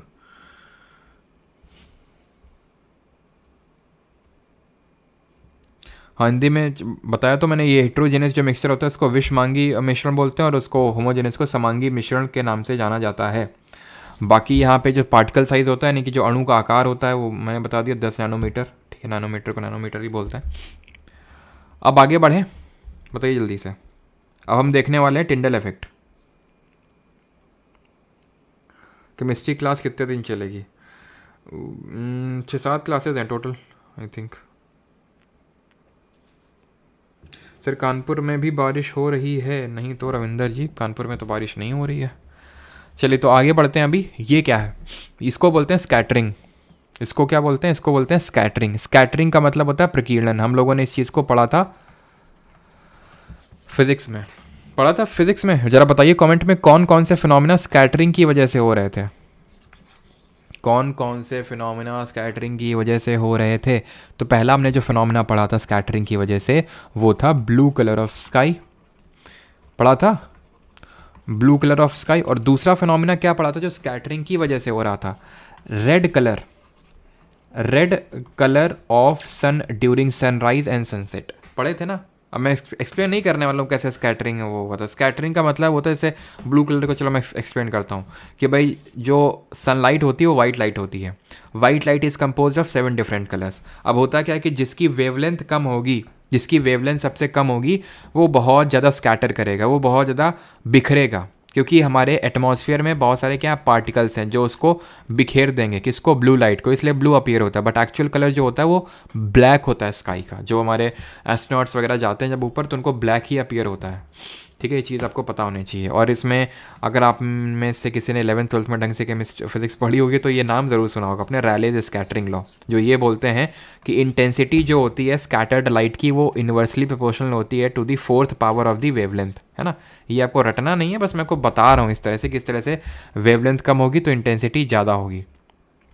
अब ये स्कैटरिंग जो है ये मैं क्यों पढ़ा रहा हूँ यहाँ पे केमिस्ट्री में? क्योंकि मुझे आपको टिंडल इफेक्ट, जॉन टिंडल करके केमिस्ट थे, उन्होंने इस चीज़ की डिस्कवरी करी थी कि जब कुछ मिक्सचर्स के साथ, कुछ हमारे मिक्सचर के साथ वो जब एक सोर्स ऑफ लाइट को या फिर लाइट को पास करवा रहे थे, तो किसी मिक्सचर से तो हमें लाइट का पाथ विजिबल था किसी मिक्सचर में, और किसी मिक्सचर में लाइट का पाथ विजिबल था ही नहीं। यहाँ पे दिख रहा होगा आपको लाल लाल ये, लेकिन यहाँ नहीं दिख रहा है। क्यों? उसका पीछे का रीज़न ये है कि इसके जो पार्टिकल्स हैं वो इतने बड़े हैं कि वो इस जो भी लाइट आ रही है उसको बिखेर पा रहे हैं। पार्टिकल इतने बड़े हैं। लेकिन यहाँ पे अगर बात करें तो पार्टिकल इतने छोटे हैं कि वो बिखेर नहीं पा रहे हैं। यानी कि हम बोल सकते हैं कि ये क्या है? ये एक होमोजेनस मिक्सचर है और ये एक हीट्रोजेनस मिक्सचर है। लेकिन हीट्रोजेनस है ये होमोजेनस है, it is 100% true with no doubt, ये होगा ही होगा होमोजेनस। बट ये हीट्रोजेनस होगा 100% ज़रूरी नहीं है। क्यों ज़रूरी नहीं है? एक और ये स्कैटरिंग एग्जांपल देख लो। ये धूप आती है, ठीक है, धूप आती है, तो धूप का पाथ हमें विजिबल क्यों है? तुमने देखा होगा जैसे हमारे घर में हम लोग पहले पढ़ते थे, हम एक कमरे में, तो उस एक कमरे में छेद था, ऐसे करके होता है ना छेद एक कमरे, मतलब एक छेद किस लिए दिया जाता है भाई? एक ईंटा उसमें नहीं रखी जाती, एक ईंट नहीं रखी जाती उसमें, तो उससे होता क्या है कि भाई तो वेंटिलेशन होता रहे भाई। तब तो एग्जॉस्ट और ये खिड़की वगैरह कॉन्सेप्ट नहीं था, उसमें मतलब एक ईंट की जो है जगह खाली छोड़ दी जाती थी सो दैट वेंटिलेशन होता रहे। अब उससे एकदम से जो है क्लियर सनलाइट आती थी, हम अभी भी याद है मुझे, ठीक है, यादें ताज़ा हो गई। तो उसमें सनलाइट का पाथ विजिबल होता था। क्यों होता था? और उसमें धूल के कण भी दिखते थे, क्योंकि जो धूल के कण हैं, जो छोटे छोटे कण हैं, क्योंकि एयर भी हमारा एक मिक्सचर है, तो वो क्या होता है, वो उस लाइट को स्कैटर कर रहे हैं, सनलाइट को, जिसकी वजह से उसका पाथ विजिबल है। अब मैंने आपसे बोला कि ये हीट्रोजेनस के अलावा भी मैं हीट्रोजेनस इसको तो ये तो होमोजेनस होगा, क्योंकि लाइट का पाथ विजिबल नहीं है, क्योंकि पार्टिकल का साइज़ बहुत छोटा है। हीट्रोजेनस में पार्टिकल का साइज़ इतना बड़ा होता है कि लाइट के पाथ को विजिबल करवा देता है, क्योंकि वो लाइट को स्कैटर करवा देता है पार्टिकल। तो लेकिन हीट्रोजेनस के अलावा भी एक हो सकता है, जिसको भी हम देखते हैं। But before that, concentration of a solution क्या होता है? कंसंट्रेशन क्या होता है? तो जो सोल्यूशन होता है, कोई भी सोल्यूशन अभी हमने देखा जो हमारा होमोजेनस मिक्सचर है, तो इसका कंसंट्रेशन का मतलब क्या है? जैसे फॉर एग्जांपल ये मैंने सेम अमाउंट ऑफ, मान लेते हैं 1 लीटर पानी लिया, ठीक है, ये भी 1 लीटर पानी है, ये भी 1 लीटर पानी है, ठीक है। इसमें मैंने एक चम्मच चीनी डाली, इसमें 2 चम्मच चीनी डाली, इसमें 3 चम्मच चीनी डाली, तीनों में। तो हम बोलेंगे कि तीसरा वाला ज़्यादा कंसनट्रेटेड है एज़ कम्पेयर टू पहले वाले से। ये मैंने किस बेसिस पे बोला, क्योंकि कोई भी सॉल्यूशन होता है उसके दो पार्ट होते हैं, एक होता है सॉल्यूट जो कम मात्रा में होता है, एक होता है सॉल्वेंट जो ज़्यादा मात्रा में होता है। सॉल्यूट को हमेशा सॉल्वेंट में डाला जाता है। क्या किया जाता है? सॉल्यूट को ही हमेशा सॉल्वेंट में क्या किया जाता है? मिक्स किया जाता है, और उसकी वजह से क्या बनता है? सॉल्यूशन बनता है। अब जितना ज़्यादा सल्यूट होगा उतना ही ज़्यादा कंसनट्रेटेड आपका बनेगा, क्या? उतना ही ज़्यादा आपका कंसनट्रेटेड बनेगा जो सॉल्यूशन है वो, ठीक है। यानी कि हम जो एक तरह से, I think if I am not wrong, सांद्रता बोलते हैं हिंदी में, तो जो विलयन की जो सांद्रता होगी वो ज़्यादा हो जाएगी। क्यों? क्योंकि जो यहाँ पे सल्यूट है, जो आपका विलय है, वो ज़्यादा है विलय के कंपैरिजन में, ठीक है। तो ये होता है कंसनट्रेशन ऑफ अ सॉल्यूशन। आप समझ गए? जैसे कि एक कॉन्सेप्ट निकल के आता है, सैचुरेटेड सॉल्यूशन क्या होता है? कभी पूछ ले, सैचुरेटेड सॉल्यूशन वो सॉल्यूशन होता है कि जिसमें आप further no further solute can be added, no further solute can be added, यानी कि आप फर्दर इसमें सल्यूट ऐड नहीं कर सकते हो। क्यों? क्योंकि पूरी तरह से सैचुरेट हो चुका है। तुम, जैसे मैं हूँ, सुबह से जैसे मान लो क्लास ले रहा हूँ, अभी मैं लेके उठा, ठीक है। अब तुमसे एकदम निचोड़ गया मैं एकदम, मान लो, ठीक है। अब तुम मुझसे बोलो सर एक क्लास और ले लो ज़रा, तो मैं क्या करूँगा? तुम्हारे ऐसे बाल पकड़ूंगा और ऐसे हिला दूँगा। क्यों? क्योंकि जो है सैचुरेट हो चुका हूँ पूरी तरह से, ठीक है। मैं सैचुरेट हो चुका हूँ, अब मैं परफॉर्म नहीं कर पाऊँगा, ना तो क्लास में और ना ही, समझ रहे हो? तो इसीलिए सैचुरेटेड सोल्यूशन वो सोल्यूशन होता है। फिर सैचुरेशन का मतलब ये होता है जैसे तुम पढ़ के तुम 2 घंटे पढ़े और पढ़ लो क्या?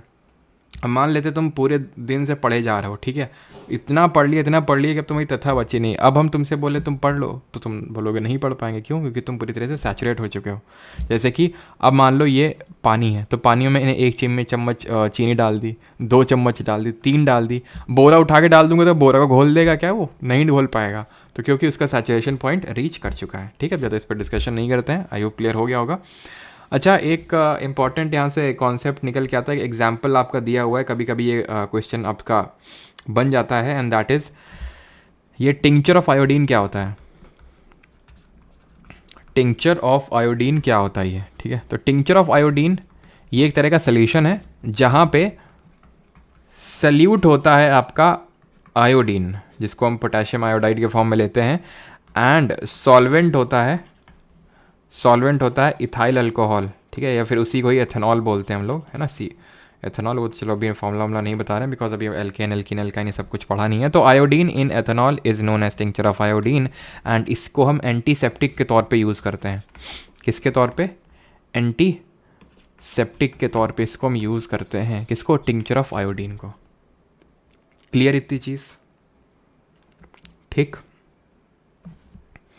एक छोटा सा न्यूमेरिकल भी कभी कभी बन जाता है, उसके लिए एक फॉर्मूला मैं आपको बता देता हूँ, देन आपको एक न्यूमेरिकल में देता हूँ। क्वेश्चन आपसे ये पूछ लेता है कि किसी भी सोल्यूशन का परसेंटेज बाई मास, इस तरह से क्वेश्चन आपका बन जाता है। यहाँ पे लिख देता हूँ, लिख क्यों नहीं रहा भाई, परसेंटेज बाई, ठीक है, परसेंट या फिर मास परसेंटेज बोल दो, फिर परसेंटेज बाई मास। इस तरह से अगर किसी सोल्यूशन का तुम्हें कंसंट्रेशन निकालने के लिए अगर कभी पूछ ले तो क्या आंसर होगा? तो इसका फॉर्मूला होता है, ध्यान रखना, मास ऑफ सल्यूट, यानी कि सल्यूट का मास ऊपर रख दो और नीचे मास ऑफ सॉल्वेंट, ठीक है, नीचे रखोगे मास ऑफ सॉल्वेंट और कर देना इंटू 100, निकल आएगा तुम्हारा आंसर, ठीक है। क्वेश्चन देंगे जल्दी से, बहुत आसान सा क्वेश्चन देंगे, कर देना, दुखी मत करना, ठीक। क्वेश्चन है आपका कि अगर मान लो कि एक है आपका सॉल्यूशन है जहाँ पे सल्यूट है, आपका सल्यूट है 80 ग्राम्स, ठीक है, बाई मास, और जो सॉल्वेंट है वो है 240 ग्राम्स। जल्दी से आंसर बता दो इसका क्या होगा? क्या होगा? मास बाई परसेंटेज या फिर percentage by mass? Mass by percentage कितना होगा? क्लियर है यहाँ तक सभी को? ये भी ज़रा बता दो, किसी कोई डाउट तो नहीं है? सैचुरेटेड सोल्यूशन क्या होता है जिसमें फर्दर हम सल्यूट ऐड नहीं कर सकते हैं? और ठीक है, कंसनट्रेटेड क्या होता है जहाँ पे सल्यूट की मात्रा ज़्यादा होती है सॉल्वेंट से, और डाइल्यूट होता है जहाँ पे, डाइल्यूट उसको बोलते हैं जहाँ सॉल्वेंट ज़्यादा होता है, ठीक है। यहाँ पे मैं लिख देता हूँ इस चीज़ को कि कंसनट्रेटेड सोल्यूशन क्या होता है जहाँ पे सल्यूट ज़्यादा होता है सॉल्वेंट से, और जो डाइल्यूट सोल्यूशन होता है यहाँ पे सॉल्वेंट ज़्यादा होता है सल्यूट से। ठीक है, इस चीज़ को ध्यान रखिएगा। एंड यहाँ पे अब क्या आंसर होगा, मास बाई परसेंटेज का फॉर्मूला होता है, ऊपर रखना होता है मास ऑफ सल्यूट और नीचे रखना होता है मास ऑफ, सॉरी यार मैंने ही फॉर्मूला गलत लिख दिया। तुम लोगों ने तो गलत फिर निकाला ही होगा, है ना।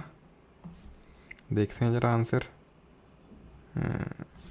ठीक है, तो यहाँ सोल्यूशन होता है, ध्यान रखना, मास ऑफ सोल्यूशन होता है। ठीक है, मास ऑफ सोल्यूशन होता है। तो 80 जो है मेरे साथ मोए मोए हो गया अब, है ना। अब मैं जब तुम यहाँ पे 240 रखते, फिर तुम इस तरह से करते, फिर तुम निकालते 33.33%, तो मैं बोलता नहीं बेटा, ठीक है मैंने तुम्हारे साथ मोए मोए कर दिया, लेकिन यहाँ पे तो मेरे साथ ही हो गया, खैर। ठीक है, तो 80 + 240 मतलब करते तुम में से यही, मतलब यही करते, नीचे 240 ही रखते, ठीक है। लेकिन ध्यान रखना नीचे सोल्यूशन का मास होता है। What is solution? Solution is solute plus solvent. तो दोनों को ऐड करके रखोगे अगर सॉल्यूट और सॉल्वेंट अलग अलग दिया हुआ है तो 80/320, ठीक है। और यहाँ से ऐसे काटोगे 4 और 25% आंसर आ जाएगा, ठीक है, 25%। अब आते हैं कोलाइडल सोल्यूशन में। तो ये वही सोल्यूशन है, ये वही सोल्यूशन है जो मैं बोल नहीं रहा था, ये हीट्रोजेनस के अलावा भी हो सकता है कुछ। ये वही सोल्यूशन है कोलाइडल, ये वही सोल्यूशन है आपका कोलाइडल। कोलाइडल सोल्यूशन क्या होते हैं? कोलाइडल सोल्यूशन वो होते हैं जहाँ पे पार्टिकल जो साइज़ होता है, जो पार्टिकल साइज़ होता है वो 1 नैनोमीटर से लेकर 10 नैनोमीटर के बीच में होता है। यानी कि होमोजेनस से छोटा भी नहीं, हीट्रोजेनस से बड़ा भी नहीं, यानी 1 नैनोमीटर से छोटा भी नहीं, 10 नैनोमीटर से बड़ा भी नहीं। तो इसको कोलाइडल बोलते हैं, कोलाइडल विलयन बोलते हैं इसको हिंदी में, कोलाइडल विलयन। और क्या ये टिंडल इफेक्ट शो करता है? ऐसा टिंडल इफेक्ट क्या होता है? तो जो अभी हम स्कैटरिंग पढ़ रहे थे ना, स्कैटरिंग, उसी को बोलते हैं टिंडल इफेक्ट। तो टिंडल इफेक्ट कौन दिखाएगा? कोलाइडल दिखाएंगे, कोलाइडल विलयन दिखाएंगे और हीट्रोजेनस वाले दिखाएंगे, ठीक है। यानी कि कोलाइडल और सस्पेंशन दिखाएंगे, बिकॉज हीट्रोजेनस को हम सस्पेंशन के नाम से जानते हैं। तो टिंडल इफेक्ट क्लियर हो गया आपको कि टिंडल इफेक्ट कोलाइडल सोल्यूशन दिखाएंगे, यानी लाइट को स्कैटर करेंगे। एग्जाम्पल्स अगर मैं कोट करूं तो जो मिल्क होता है ना वो कोलाइडल होता है। ध्यान रखना, कोलाइडल को हम हीट्रोजेनस के तौर पे ट्रीट करते हैं, हीट्रोजेनिक्स मिक्सचर के तौर पे ही ट्रीट करते हैं। क्यों? क्योंकि ये भी लाइट को स्कैटर करते हैं। तो ध्यान रखना, कोलाइडल सोल्यूशन को हम हीट्रोजेनस मिक्सचर के तौर से ही ट्रीट करते हैं। मिल्क हो गया आपका, स्टार्च हो गया आपका, स्टार्च सोल्यूशन। स्टार्च क्या होता है? स्टार्च जो आपका, मैंने आपको बायो में पढ़ाया होगा कि जो खाना स्टोर करते हैं, फोटोसिंथेसिस के थ्रू खाना बनाते हैं, प्रकाश संश्लेषण के थ्रू, जो हमारे ऑटोट्रॉफ्स होते हैं, प्लांट्स होते हैं, उसके बाद जो स्टोर्ड फॉर्मेट होता है कार्बोहाइड्रेट का, वो स्टार्च होता है। अच्छा, ह्यूमंस में स्टोर्ड फॉर्मेट ऑफ कार्बोहाइड्रेट क्या होता है? स्टोर्ड फॉर्म ऑफ क्या होता है? तो प्लांट्स में होता है स्टार्च, ह्यूमंस में होता है ग्लाइकोजन। ध्यान रखिएगा इस चीज़ को, ठीक है। तो वही होता है स्टार्च। अच्छा, स्टार्च को टेस्ट करने के लिए हम आयोडीन सोल्यूशन का भी यूज़ करते हैं, पोटेशियम आयोडाइड का। किसी ने सुना है इसके बारे में? स्टार्च टेस्ट के लिए जब अगर इसमें हम आयोडीन डालते हैं, ठीक है, तो स्टार्च जो है ब्लू ब्लैक में कन्वर्ट हो जाता है अगर स्टार्च होगा तो, ठीक है। उसको हम स्टार्च टेस्ट के नाम से जानते हैं। चलो यहाँ पे मैं अलग से लिख देता हूँ, बिकॉज कभी कभी पूछ लेता है ये, ठीक है। जो स्टार्च होता है, अगर इसमें हम आयोडीन डालेंगे तो, ठीक है, क्या हो जाएगा? ये ब्लू ब्लैक या फिर डीप ब्लू कलर में हो जाएगा। ब्लू ब्लैक या डीप ब्लू कलर, कुछ भी आप बोल दो, ठीक है। डीप ब्लू कलर में कन्वर्ट हो जाएगा अगर स्टार्च होगा तो। कोलाइडल सोल्यूशन क्लियर है सभी को? जिस तरह से सोल्यूशन में सॉल्यूट और सॉल्वेंट था, सॉल्यूट वो था जो कम मात्रा में था, सॉल्वेंट वो था जो ज़्यादा मात्रा में था। सॉल्यूट वो था जिसको डिसॉल्व किया जा रहा था, सॉल्वेंट वो था जिसमें डिसॉल्व किया जा रहा था। क्लियर था? वैसे ही कोलाइडल सॉल्यूशंस में सॉल्यूट मतलब डिस्पर्स्ड फेस को आप कंपेयर कर सकते हैं सॉल्यूट से, डिस्पर्सिंग मीडियम को कंपेयर कर सकते हैं सॉल्वेंट से। ध्यान रखिएगा, मैं फिर से बोलता हूँ, इसमें हमारी दो चीज़ें होती हैं, dispersed phase and dispersing medium. किसमें? कोलाइडल सोल्यूशन में। कंपेयर करिए इसको सॉल्यूट से, कंपेयर करिए इसको सॉल्वेंट से, और इसका कुछ नाम निकल के आता है। वो नाम और एग्जाम्पल हमें पता होना चाहिए। पिछले बैच मैंने नहीं पढ़ाया था, लेकिन अभी रिसेंटली कुछ क्वेश्चन आ गए इक्का दुक्का, तो हम इसको पढ़ना पड़ेगा इसको हमें, ठीक है? पढ़ें अभी। तो अगर डिस्पर्स्ड फेस सॉलिड है, ठीक है, डिस्पर्सिंग, देखो वो तो तुम्हें साफ साफ दिख ही रहा है, मुझे वो बताने की क्या ज़रूरत है, वो तो आप देख ही सकते हो, वीडियो को पॉज करके भी देख सकते हो, लेकिन याद कैसे रहेगा, ये मुद्दे की बात है। एक चीज़ को तुम देखो, अगर डिस्पर्स्ड फेस सॉलिड है तो सोल ही बन रहा है, सोल ही बन रहा है। अंतर कहाँ आ रहा है? अगर डिस्पर्सिंग मीडियम भी, इसको डिस्पर्जन मीडियम या फिर डिस्पर्सिंग मीडियम बोल देते हैं, तो अगर वो भी सॉलिड है तो सॉलिड सोल बन जाएगा। क्लियर? यहाँ पे देखो, ये फॉर्म नहीं है, फोम है, ये फोम, ये भी फोम है, ये भी फोम है। फोम कब बन रहा है? जब डिस्पर्स्ड फेस गैस होगा तो फोम ही बनेगा। अगर डिस्पर्सिंग मीडियम भी डिस्पर्सिंग मीडियम सॉलिड हो गया तो सॉलिड फॉर्म बन जाएगा। ये दोनों याद हो गए होंगे आपको, ठीक है? ये याद करना पड़ेगा आपको। डिस्पर्स फेस अगर सॉलिड है तो वो सोल बनेगा, एस से सॉलिड, एस से सोल। डिस्पर्स फेस अगर गैस है तो वो फोम बन जाएगा, ठीक? अगर डिस्पर्सिंग मीडियम गैस है, अगर डिस्पर्सिंग मीडियम गैस है तो आपका एरोसोल बनेगा, एरोसोल। अब लिक्विड एरोसोल इसलिए बन रहा होगा क्योंकि डिस्पर्स्ड फेस भी लिक्विड होगा, इसलिए। तो ये भी आपका याद हो गया, एरोसोल वाला भी। इतनी आसानी से तो वो याद नहीं होगा, ठीक है? जितना आसानी से तुम्हें लग रहा होगा याद हो गया, मैं बता दूं आपको, ठीक है? रियलिटी यही है। अभी मैं आपसे थोड़ी देर बाद पूछ लूँगा, आपको याद नहीं आएगा, फिर खुद से रिकॉल करने की कोशिश करिएगा, याद नहीं आएगा। इसको बार बार आपको थोड़ा सा देखना पड़ेगा, इट इज़ रियलिटी, ठीक है? अगर दोनों ही लिक्विड हैं तो वो इमल्शन हो जाएगा, और एक डिस्पर्स फेस लिक्विड है और डिस्पर्सन मीडियम जो है सॉलिड है, तो वो आपका जेल कहलाएगा। एग्जाम्पल्स आपको इसके पता होने चाहिए, जैसे कि जो हमारे एलॉय होते हैं वो हमें क्या होते हैं? सॉलिड सोल होते हैं, ठीक है? जो इंक होती है वो सॉलिड लिक्विड हमारी एक तरह का एक कोलॉइड होता है। जैसे फॉर एग्जांपल जो जेली होती है, कर्ड होता है, बटर होता है, तो क्या होते हैं? वो एक तरह के जेल है, जहाँ पे डिस्पर्स्ड फेस लिक्विड है, वो पानी है, और डिस्पर्सिंग मीडियम की अगर बात करें सॉलिड में, वो डिस्पर्स्ड है, सॉलिड में डिस्पर्स्ड है वो, ठीक है? तो कर्ड हो गया, दही हो गया, ठीक है?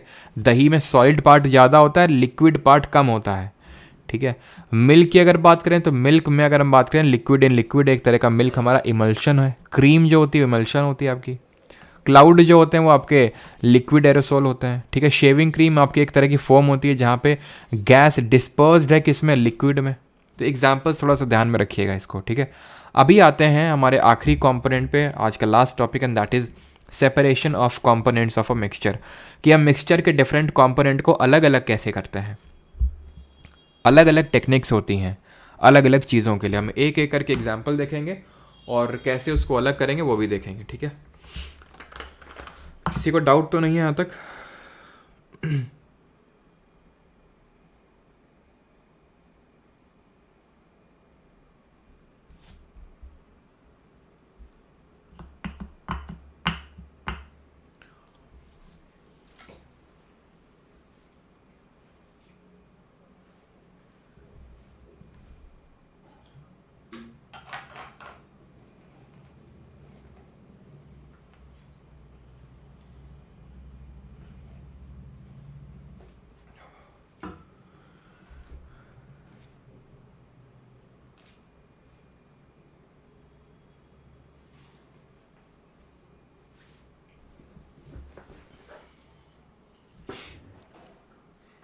सर आज शेड्यूल नहीं लगाया, क्लास का रह गई। सूरज भारद्वाज, हाँ यार आज क्लास का शेड्यूल नहीं लगा था। कोई नहीं, वो गलती हो गई यार, ठीक है? कल से लग जाया करेगा। एक्चुअली कल क्या ना, कल क्लास होनी थी तो प्राइवेट कर दिया था, फिर याद ही नहीं रहा कि पब्लिक करने का। आगे बढ़ें अभी। एक तो सांस लेने में पता नहीं क्या नाक में प्रॉब्लम हुई, ठीक है? डाई फ्रॉम इंक, तो डाई फ्रॉम इंक पे आते हैं कि भाई इंक से डाई को अलग कैसे करते हैं। इंक क्या होती है? तो इंक होती है जिसमें पानी होता है और बहुत सारे कलर्स होते हैं। पानी में बहुत सारे कलर्स, यानी कि डाई होती है, जो बहुत सारे कलर्स होते हैं ना, उसको हम डाई बोलते हैं। डाई कलर होता है, ऐसे समझ लो। तो डाई को यानी कलर को अगर पानी से अलग करना है, क्या करेंगे? सिंपल धूप में रख दो यार, गर्म कर दो, इवेपोरेशन हो जाएगा। पानी उड़ जाएगा, डाई मिल जाएगी। अब क्योंकि डाई में बहुत सारे कलर्स होते हैं तो उन कलर्स को आप कैसे अलग करोगे, उसके लिए क्रोमैटोग्राफी का यूज़ कर लो। क्रोमैटोग्राफी, क्रोमा का मतलब ही कलर होता है ना, क्रोमा का मतलब ही कलर होता है। तो बहुत सारे अगर आपको कलर्स अलग करने हैं डाई से, अब डाई तो मिल गई इंक से, इंक क्या होता है, ink is dye plus water, ठीक है। तो इवापोरेशन यूज़ किया, वाटर गया, डाई बची। अब डाई में डिफरेंट कलर्स के लिए क्रोमैटोग्राफी। क्रीम फ्रॉम मिल्क, तो ये तो यार आपने घर में देखा भी होगा, ठीक है, दादी को, मम्मी को, किसी न किसी को देखा हो किस तरह से वो चर्न करती हैं, नहीं, मथनी होती है, इस तरह से मथनी होती है, और इसमें है ना बड़ा सा इसमें वो होता है आपका मट्ठा होता है, मतलब जो भी होता है वो क्या बोलते हैं उसको, कर्ड मिल्क, ठीक है। तो उसको घुमाते हैं तो क्या होता है, क्रीम निकल आती है, और वो जो मट्ठा होता है इसको क्या बोलते हैं, बटर मिल्क, ठीक है। तो वो निकल आता है अलग। तो कैसे हो पाता है, क्रीम कैसे अलग निकलती है, सेंट्रीफ्यूगेशन बोलते हैं इसको, अपकेंद्रीकरण बोलते हैं हिंदी में, आई थिंक, ठीक है, सेंट्रीफ्यूगेशन। अब अपकेंद्रीकरण कुछ बोलते हैं हिंदी में इसको, ठीक है, सेंट्रीफ्यूगेशन हो गई।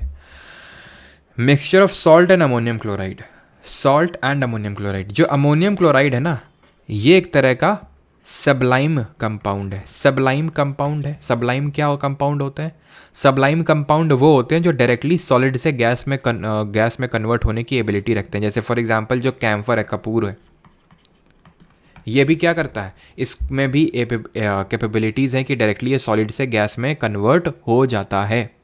इसलिए ये जो होते हैं जितने भी हमारे, जहाँ पे भी आपको ये देखने को मिलेंगे जहाँ पे डायरेक्टली सॉलिड से गैस में कन्वर्जन होगा, वहाँ पे जैसे कि हाँ एक एंथ्रासीन होता है, ठीक है, एंथ्रासीन होता है आपका, नैप्थलीन होता है, ये सब सबलाइम होते हैं, यानी कि सॉलिड से गैस में कन्वर्ट होते हैं। तो इनके लिए हम सब्लिमेशन का यूज़ करेंगे। याद है आपको सब्लिमेशन, ऊर्ध्वा पतन जिसको हिंदी में बोलते हैं, उस मेथड का यूज़ करेंगे। अब आते हैं दो इमिसिबल लिक्विड्स को अलग करना है। दो इमिसिबल लिक्विड का मतलब होता है कि जो दो आपस में मिक्स नहीं हो रहे हैं, जैसे कि तेल और पानी, वाटर एंड ऑयल, तेल और पानी। एग्जाम्पल्स भी आपको पता होने चाहिए। तेल और पानी क्या यूज़ करेंगे, बहुत आसान है, सेपरेटिंग फनल का यूज़ कर लो।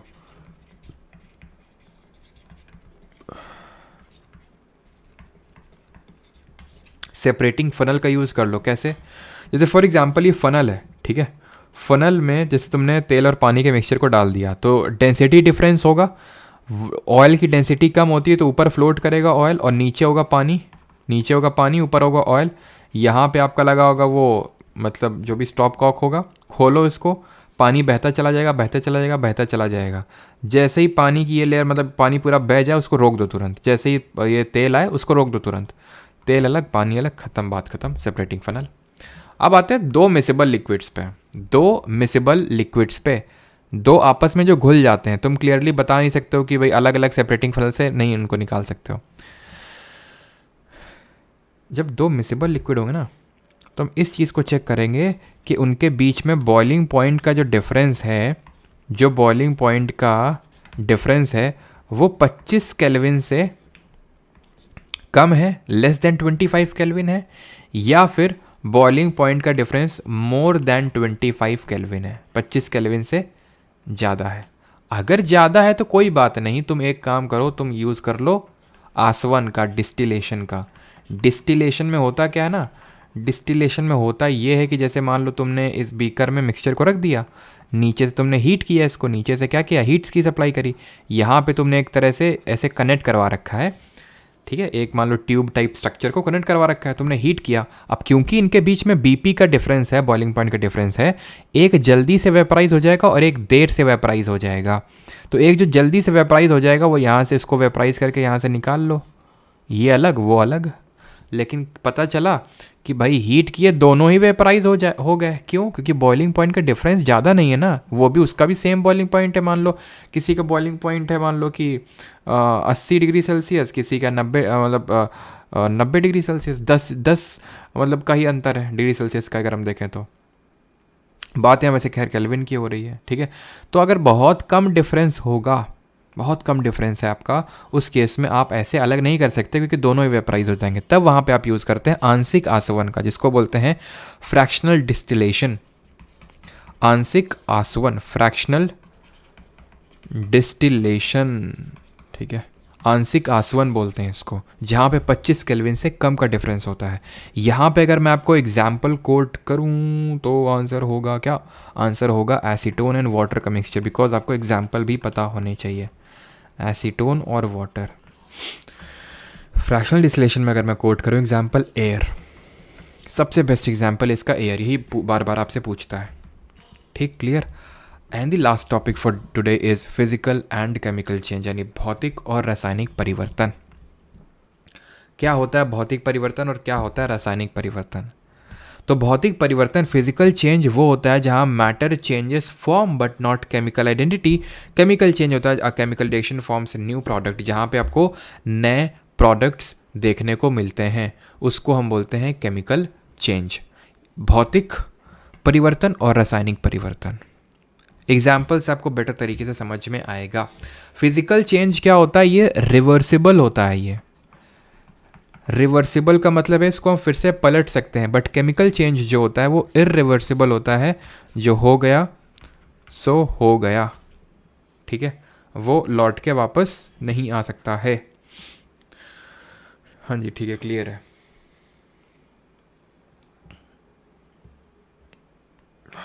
चलो तो हम आगे बढ़ते हैं फिजिकल और केमिकल चेंज में। एग्जाम्पल जैसे, फॉर एग्जाम्पल जैसे ये मेल्टिंग हो रही है, बर्फ़ है ये, ठीक है, मतलब आइसक्रीम है, तो ये मेल्ट हो गई, मेल्ट हो गई, क्या कोई केमिकल चेंज हुआ? क्या इसमें नहीं हुआ। H2O उसमें भी था, H2O इसमें भी है, इसको क्या फिर से मैं बर्फ़ बना सकता हूँ? बिल्कुल बना सकता हूँ, मैं बिल्कुल बना सकता हूँ। चॉपिंग कर दिया मैंने, चॉपिंग, इस लकड़ी के टुकड़े को काट दिया, फिर से जोड़ दूंगा, क्या दिक्कत है? कुछ नहीं। क्या केमिकल कॉम्पोजिशन चेंज हुआ? नहीं।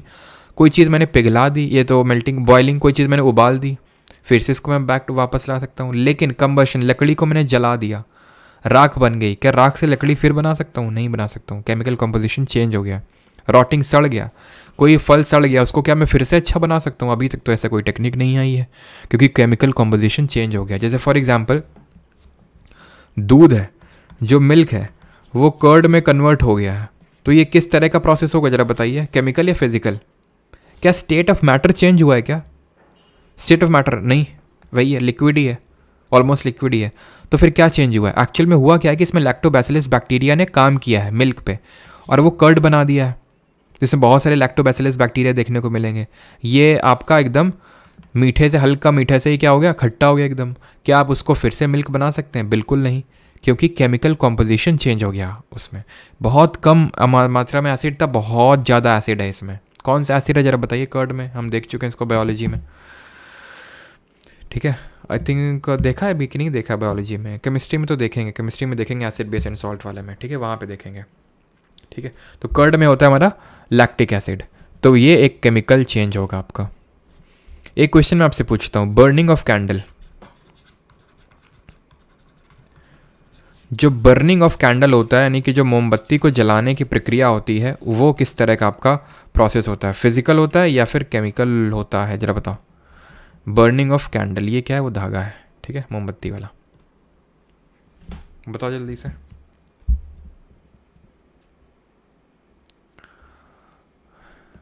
लैक्टिक होता है, सबका सही है, पीका पीका, लूशियस, केशव महाजन, अच्छा मुझे लगा केशव महाराज नाम है आपका। फिजिकल एंड केमिकल बोथ, बिल्कुल सही है, ठीक है। इसमें दोनों होते हैं आपके, फिजिकल भी होता है, भौतिक भी होता है, और रासायनिक भी होता है, दैट इज केमिकल भी होता है। रीजन, ये है आपका वैक्स, ये है आपका थ्रेड। वैक्स मेल्ट होगी, क्या कोई केमिकल कॉम्पोजिशन चेंज हो रहा है? नहीं। क्या हम उसको वैक्स से फिर मोमबत्ती बना सकते हैं? बिल्कुल बना सकते हैं, बिल्कुल फिर से कैंडल बना सकते हैं। लेकिन कुछ पार्ट ऑफ वैक्स होगा जो इस धागे से क्या होगा, ऊपर पहुंच गया होगा थ्रू द कैपिलरी एक्शन, वो हीट की डायरेक्टली इसके कांटेक्ट में होगा, इतना ज़्यादा हीट हुआ होगा कि वो वेपराइज हो गया होगा वो, और थ्रेड जला, यहाँ पे थ्रेड जला, और जो थोड़ा सा पार्ट ऑफ जो वैक्स है वो वेपराइज हो गया, जिसकी वजह से उसको वापस कैंडल, वापस मोम नहीं बना सकते हैं, जिसकी वजह से वो केमिकल प्रोसेस, केमिकल चेंज भी होगा, ठीक है। तो जहाँ पे जैसे फॉर एग्जांपल बर्फ़ है, बर्फ़ से पानी बना लिया, पानी से को गैस में उड़ा दिया, फिजिकल चेंज है। क्यों?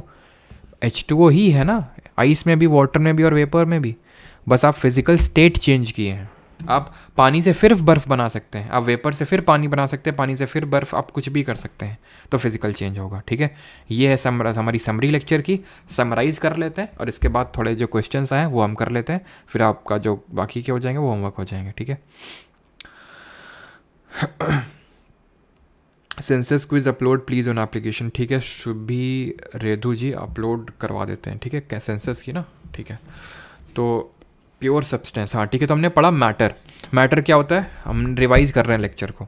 मैटर क्या होता है, ये एनसीईआरटी में आपका दिया हुआ। तो मैटर क्या होता है, जो कोई भी चीज़ जो वॉल्यूम, फिक्स्ड वॉल्यूम ऑक्यूपाई करके रखती है, स्पेस ऑक्यूपाई करके रखती है, उसको मैटर बोलते हैं। जैसे कि कोई भी चीज़, आपका लैपटॉप हो गया, मोबाइल हो गया, ठीक है, आपकी बुक्स हो गई, आपका हाथ हो गया, आप खुद हो गए, आप आपने स्पेस ऑक्यूपाई करके रखा है। एयर हो गई, जैसे फॉर एग्जांपल ये बलून है, बलून में अगर एयर मैटर, मान लो एयर स्पेस, तो अगर तुम्हारा लॉजिक ये है कि एयर स्पेस ऑक्यूपाई नहीं करती है, तो बलून फिर फूलता क्यों? अगर स्पेस ऑक्यूपाई नहीं करती है तो बलून फूलता क्यों है? तो इसका मतलब एयर स्पेस ऑक्यूपाई करती है, उसका फिक्स वॉल्यूम होता है।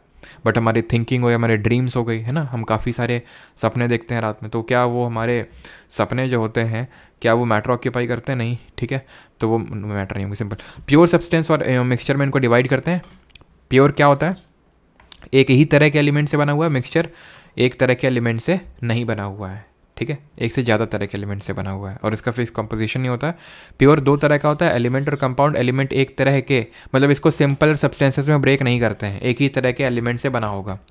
Copper, oxygen, iron, hydrogen, mercury, ये क्या है, फिक्स कॉम्पोजिशन होता है। ठीक है, बट इसको ब्रोक किया जा सकता है बाई केमिकल और इलेक्ट्रोकेमिकल रिएक्शन से। फिजिकल प्रोसेस से नहीं, फिजिकल से होता तो मिक्सचर की कैटेगरी में होता। ठीक है, वो एक उसका इरफान खान का डायलॉग था ना चलो यहाँ पे नहीं मारते हैं वो डायलॉग।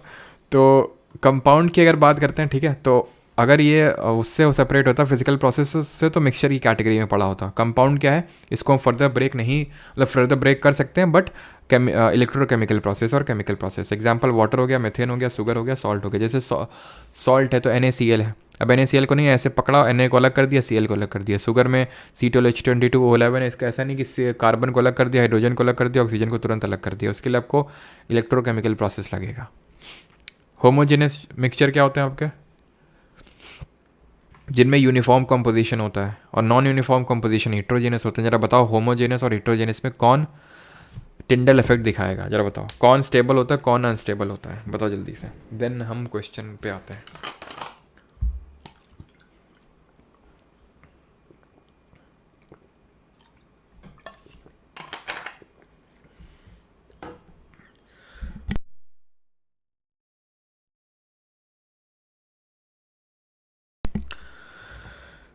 चलिए, तो अगर हम बात करें इसमें, ये जो होता है वो स्टेबल होता है,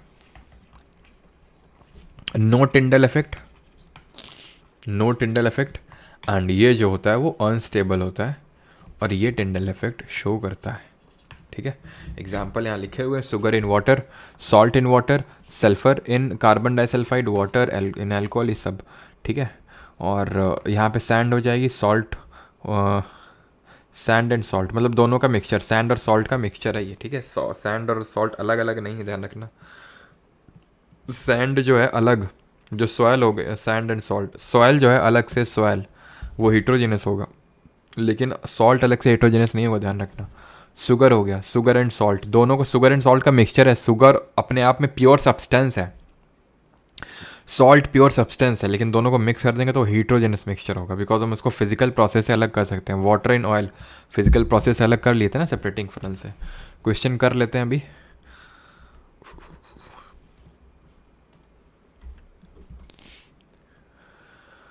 क्वेश्चन पे आ जाते हैं जल्दी से। पहला क्वेश्चन आप यहाँ पे करेंगे, which of the following options are homogeneous mixture, इनमें से कौन सा होमोजेनियस मिक्सचर। अब किसी कोई डाउट तो नहीं है, प्लीज़ आज प्राइवेट मत करना। चलो ठीक है, आधे घंटे के बाद नहीं, आज 1 घंटे के बाद प्राइवेट हो जाएगी। ठीक है, sit straight and take a breath. Thank you original गोंसा मांझा जी फॉर रिमाइंडिंग।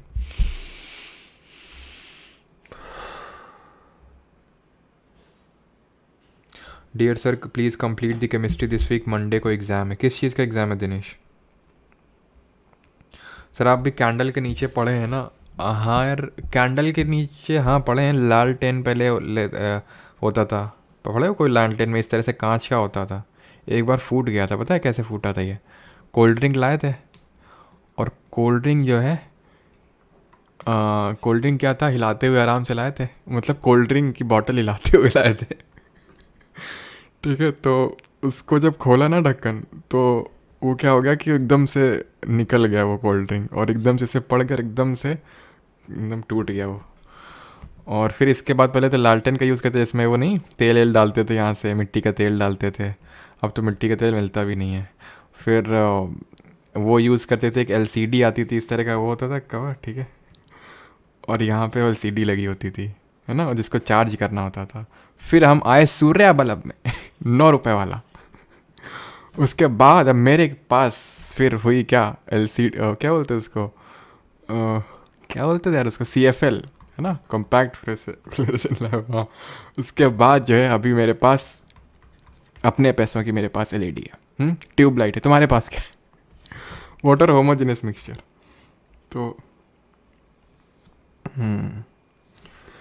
तो which of the following are homogeneous mixture, तो निम्नलिखित में से कौन सा विकल्प सजातीय मिश्रण है?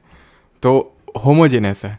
कोलॉइड हीट्रोजेनस कोलॉइड को बोलते हैं, ठीक है। कोलॉइड जो होता है वो हीट्रोजेनस होता है।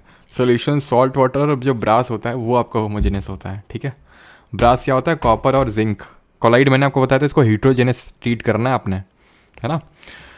ब्रास नो डाउट ये एलॉय है तो होमोजेनस ही होगा, है ना, इसको हम सोल्यूशन बोलते हैं। लेकिन मिल्क तो हमारा कोलॉइड है ना, और कोलॉइड तो खुद कोलॉइड है ना, ठीक है। आगे बढ़ते हैं। सॉल्ट वाटर क्या होगा, सॉल्ट वाटर आपका होमोजेनस ही होगा। सस्पेंशन, नाम ही सस्पेंशन है। सस्पेंशन किसको बोलते हैं, सस्पेंशन बोलते हैं हीट्रोजेनस को। अगला है second number, which of the following statement is not correct regarding the mixture, कौन सा निम्नलिखित में से कथन सही नहीं है regarding mixture. Colloids are heterogeneous, देखो colloids are heterogeneous mixture in which the particle size is large. The major component of solution is called the solvent. The minor component of a solution is called a solute. A solution is a homogeneous mixture of two or more substances. Solution is a homogeneous mixture of two or more substances. अब तुम ध्यान से देखो, इसमें तो कोई doubt होना नहीं चाहिए। अगर B सही है तो C भी सही होगा, क्योंकि मेजर कंपोनेंट मैंने यही बताया था, सॉल्वेंट जिसमें डिसॉल्व किया था, सॉल्यूट जिसको डिसॉल्व किया जाता है। Solution is a homogeneous mixture of two or more substances. कोई दिक्कत नहीं है, सोल्यूशन ये तो होता है होमोजेनस मिक्सचर दो या ज़्यादा सब्सटेंसेस का। तो गलत ये है सर, गलत क्यों है, ये तो हेट्रोजेनस मिक्सचर ही होता है, बिल्कुल होता है, लेकिन पार्टिकल साइज लार्ज नहीं होता है, स्मॉल ही होता है, 1 नैनोमीटर से 10 नैनोमीटर। तभी तो हीट्रोजेनस नहीं होता है, मतलब हीट्रोजेनस होता है, लेकिन हीट्रोजेनस ना बोल देते। कोलॉइड क्यों अलग से कैटेगरी बनाई, क्योंकि पार्टिकल साइज छोटा होता है, लेकिन क्योंकि लाइट को स्कैटर करता है तो होता है हीट्रोजेनस मिक्सचर ही, ध्यान रखना। विच of the following is not true about the compound, तो नॉट करेक्ट पूछा था, पहला हो जाएगा, ठीक है। विच of the following is not true about compound, compound के बारे में कौन सा सही नहीं। Composition of each new substance is always fixed, compounds have variable composition. ले भैया, similar but contrasting option, Nitto लगा दो सीधे।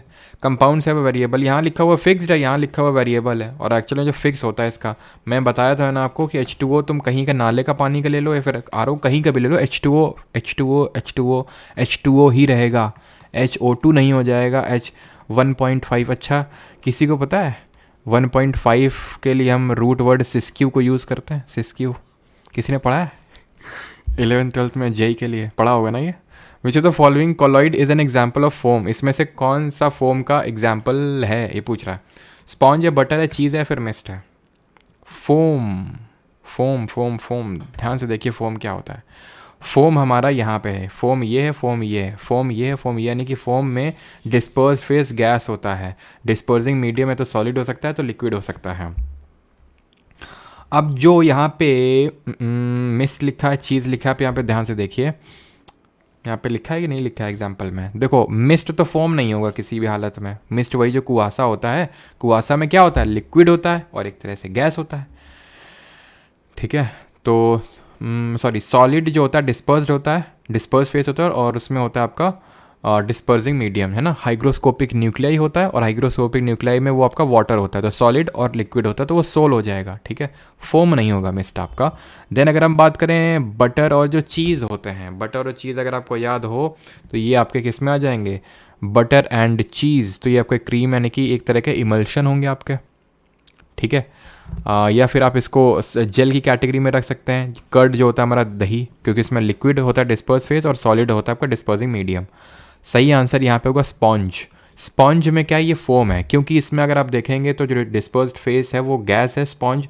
और किस में डिस्पर्ज है, कि स्पॉन्ज क्या होता है, पूरा सॉलिड होता है, बीच बीच में जो होल्स है उसमें गैस भरी हुई है कम मात्रा में, तो डिस्पर्स फेस हो जाएगा गैस, डिस्पर्सिंग जो मीडियम हो जाएगा वो सॉलिड हो जाएगा, तो एक तरह का सॉलिड फॉर्म हो जाएगा वो, ठीक है। विच of the following substance is insoluble in water? Salt, sugar, chalk powder, milk. तो मिल्क आपका सोल्यूबल होता है यार वाटर में, है ना, आपको क्या पता चल पाता है, तभी तो दूध ही आपका मिक्स कर देता है। सॉल्ट भी घुली जाता है, शुगर भी घुली जाती है, चॉक पाउडर नहीं घुलता। Option number C. Which of the following statement is correct regarding the properties of suspension? Suspension की प्रॉपर्टीज को लेके यहाँ पे स्टेटमेंट्स दिए हुए हैं, आपको बताना कौन सा सही है। तो सस्पेंशन इज अ हीट्रोजेनस मिक्सचर, बिल्कुल बात सही है, क्योंकि जो होमोजेनस मिक्सचर होता है वो आपका सोल्यूशन होता है। हाँ, जो स्माइली बॉल होती है, बिल्कुल। होमोजेनस जो मिक्सचर होता है वो क्या होता है, सोल्यूशन होता है, ध्यान रखिएगा इस चीज़ को, है ना। The particles of suspension can be scene by the naked eye, बिल्कुल, क्योंकि 10 नैनोमीटर से उनका पार्टिकल साइज जो होता है वो बड़ा होता है। तो both 1 and 2। Which of the following is an example of emulsion? Emulsion का कौन सा एग्जाम्पल है? अब इमल्शन क्या होता है, लिक्विड लिक्विड वाला इमल्शन वही तो होता है, ध्यान से देख लो यहाँ पे। इमल्शन कहाँ गया आपका? इमल्शन लिक्विड लिक्विड वाला होता है, जिसमें मिल्क और क्रीम आपके एग्जाम्पल होते हैं। तो क्या आंसर हो जाएगा? ऑप्शन नंबर फर्स्ट, मिल्क, ठीक है। लिक्विड इन लिक्विड, तो आपका इमल्शन हो जाएगा आपका मिल्क। अगला है हमारा, ठीक है, यहाँ पे लिखा भी हुआ है, क्लाउड क्या है? क्लाउड हमारे एरोसोल है। क्लाउड क्या है? क्लाउड हमारे एरोसोल हैं, लिक्विड एरोसोल हैं, बिकॉज यहाँ पे लिक्विड है और गैस है, लिक्विड और गैस है, तो वो हमारे जो लिक्विड एरोसोल की कैटेगरी में आएंगे। Which of the following techniques can be use to separate the impurities in milk? Milk में इम्प्योरिटीज़ को हमें अलग करना है। कॉलम क्रोमेटोग्राफी, माइक्रोस्कोपी, माइक्रोटोमी या फिर ऑटोक्लेव, ये सब तो कुछ होते नहीं है। इम्प्योरिटीज़ इन मिल्क को अलग करना है तो ये हम कॉलम क्रोमेटोग्राफी का एक अलग तरह का हमारा वो होता है, स्टेप होता है। सर RPFSI के लिए 2 पॉइंट। हाँ जी दिनेश कुमार जी, एक बार देख लीजिएगा क्वेश्चंस को मैच करके, बाकी मुझे तो लगता है सफिशिएंट होना चाहिए, ठीक है। कॉलम क्रोमेटोग्राफी का यूज़ करेंगे इम्प्योरिटीज़ इन मिल्क। और जरा बताइए, मिल्क को अगर मिल्क से अगर हमें क्रीम बनानी है, मिल्क से अगर हमें क्रीम को अलग करना है तो किसका हम यूज़ कर रहे थे, ठीक है। और एक चीज़ याद रखना, क्रोमेटोग्राफी अलग था, क्रोमेटोग्राफी को यूज़ कर रहे थे डाई के जो डिफरेंट कलर्स होते हैं, क्रोमेटोग्राफी को यूज़ करते हैं ड्रग्स को अलग करने के लिए, to separate drugs from blood. इसको भी नोट कर लेना, वैसे नोट्स में आपको एडिट मिलेगा ये चीज़, ठीक है, कि ड्रग्स जो है अब उसको अलग करना है ब्लड से, तो भी हम यूज़ करेंगे। ये कॉलम क्रोमेटोग्राफी है, शुभजीत नस्कर, कॉलम क्रोमेटोग्राफी है, ठीक है। What kind of substances are separated using the technique of steam distillation? Steam distillation का हम यूज़ कहाँ पे करते हैं? जब जो कलर्ड सब्सटेंसेस नहीं, कलर्ड सब्सटेंसेस के लिए तो क्रोमेटोग्राफी का यूज़ करते हैं, तो ये तो होगा ही नहीं। Substances with many electron, her substance में बहुत सारे इलेक्ट्रॉन होते हैं भाई, किसी में ऐसा नहीं कि कम इलेक्ट्रॉन होते हैं। कोर सब्सटेंस या फिर substance that are steam volatile, तो जो जिनमें टेम्परेचर का डिफरेंस थोड़ा बहुत होता है, बॉइलिंग पॉइंट में डिफरेंस होता है, वही तो पढ़े थे डिस्टिलेशन में, जिसमें बॉइलिंग पॉइंट में डिफरेंस होता है, यानी कोई किसी का वाष्पीकरण जल्दी हो जाएगा, किसी का कम होगा। तो अगर 25 केल्विन से ज़्यादा डिफरेंस है BP में तो डिस्टिलेशन कम है तो FD, ठीक है, आंसवन या तो नहीं तो आंशिक आसवन। डिस्टिलेशन कहाँ यूज़ कर रहे थे? एसीटोन एंड वाटर को सेपरेट करने के लिए। FD कहाँ यूज़ कर रहे थे? एयर को सेपरेट करने के लिए, एयर के मिक्सचर्स को। लास्ट क्वेश्चन रखते हैं आज का, ठीक है, आगे क्या आप होमवर्क करेंगे। Which among the following is not true about a solution and the solute concern? बताइए। पंपा मंडल D, Neetu Singh D, Pushpendra Kesharwani D, Kezia Khan D, फौजी साहब sir please army nursing assistant का भी क्लास लीजिए, 2 मई से एग्ज़ाम स्टार्ट है। कितनी क्लासेस लें आप खुद ही बताओ हैं? 2 तो वही हो जाती हैं, ठीक है, 1 ही हो जाती है, बाकी अभी समझ लो कि आज टोटल 5 क्या 6 क्लास ली हैं ऐसा कुछ, ठीक है। अब तुम्हें पता है क्लास लेने की हालत में होंगे अभी। Not true about a solution and the solute concern, the particles of the solute do not scatter a beam of light.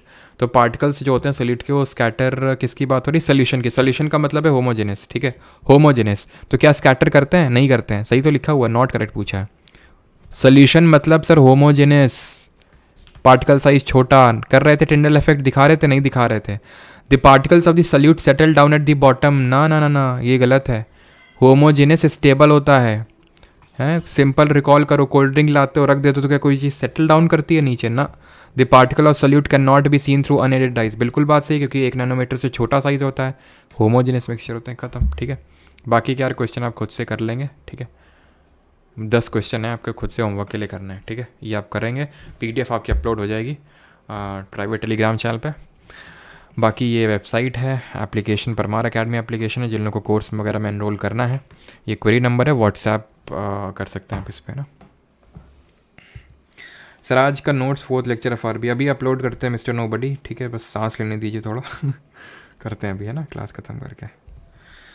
चलो भाई, थैंक यू। अब डिस्कशन हम नहीं कर पाएंगे आज हालत नहीं है हमारी, ठीक है। कल करते हैं डिस्कशन, क्योंकि आज थोड़ा सा बीच में बफरिंग भी हो गई ना, तो इस वजह से मुझे लगा 5-10 मिनट एक्स्ट्रा मिल जाएगा। अब तो मिला नहीं, कल करते हैं, ठीक है, आराम से तसल्ली से। चलो भाई, थैंक यू। PDF डाल देंगे अभी, FRB लेक्चर 4 का भी डाल रहे हैं, रो मत। चलो, थैंक यू। मिलती है भाई क्वेश्चन की PDF प्राइवेट टेलीग्राम ग्रुप पे। जो लोग बैच में ज्वाइन हैं तो भाई प्राइवेट टेलीग्राम ग्रुप ज्वाइन कर लेना, वहाँ पे आपको मिल जाती है, ठीक है। प्राइवेट टेलीग्राम ग्रुप को ज़रूर ज्वाइन कर लेना, वहीं पे अवेलेबल होता है, बैच के अंदर ही आपको लिंक मिल जाता है उसका, है ना। थैंक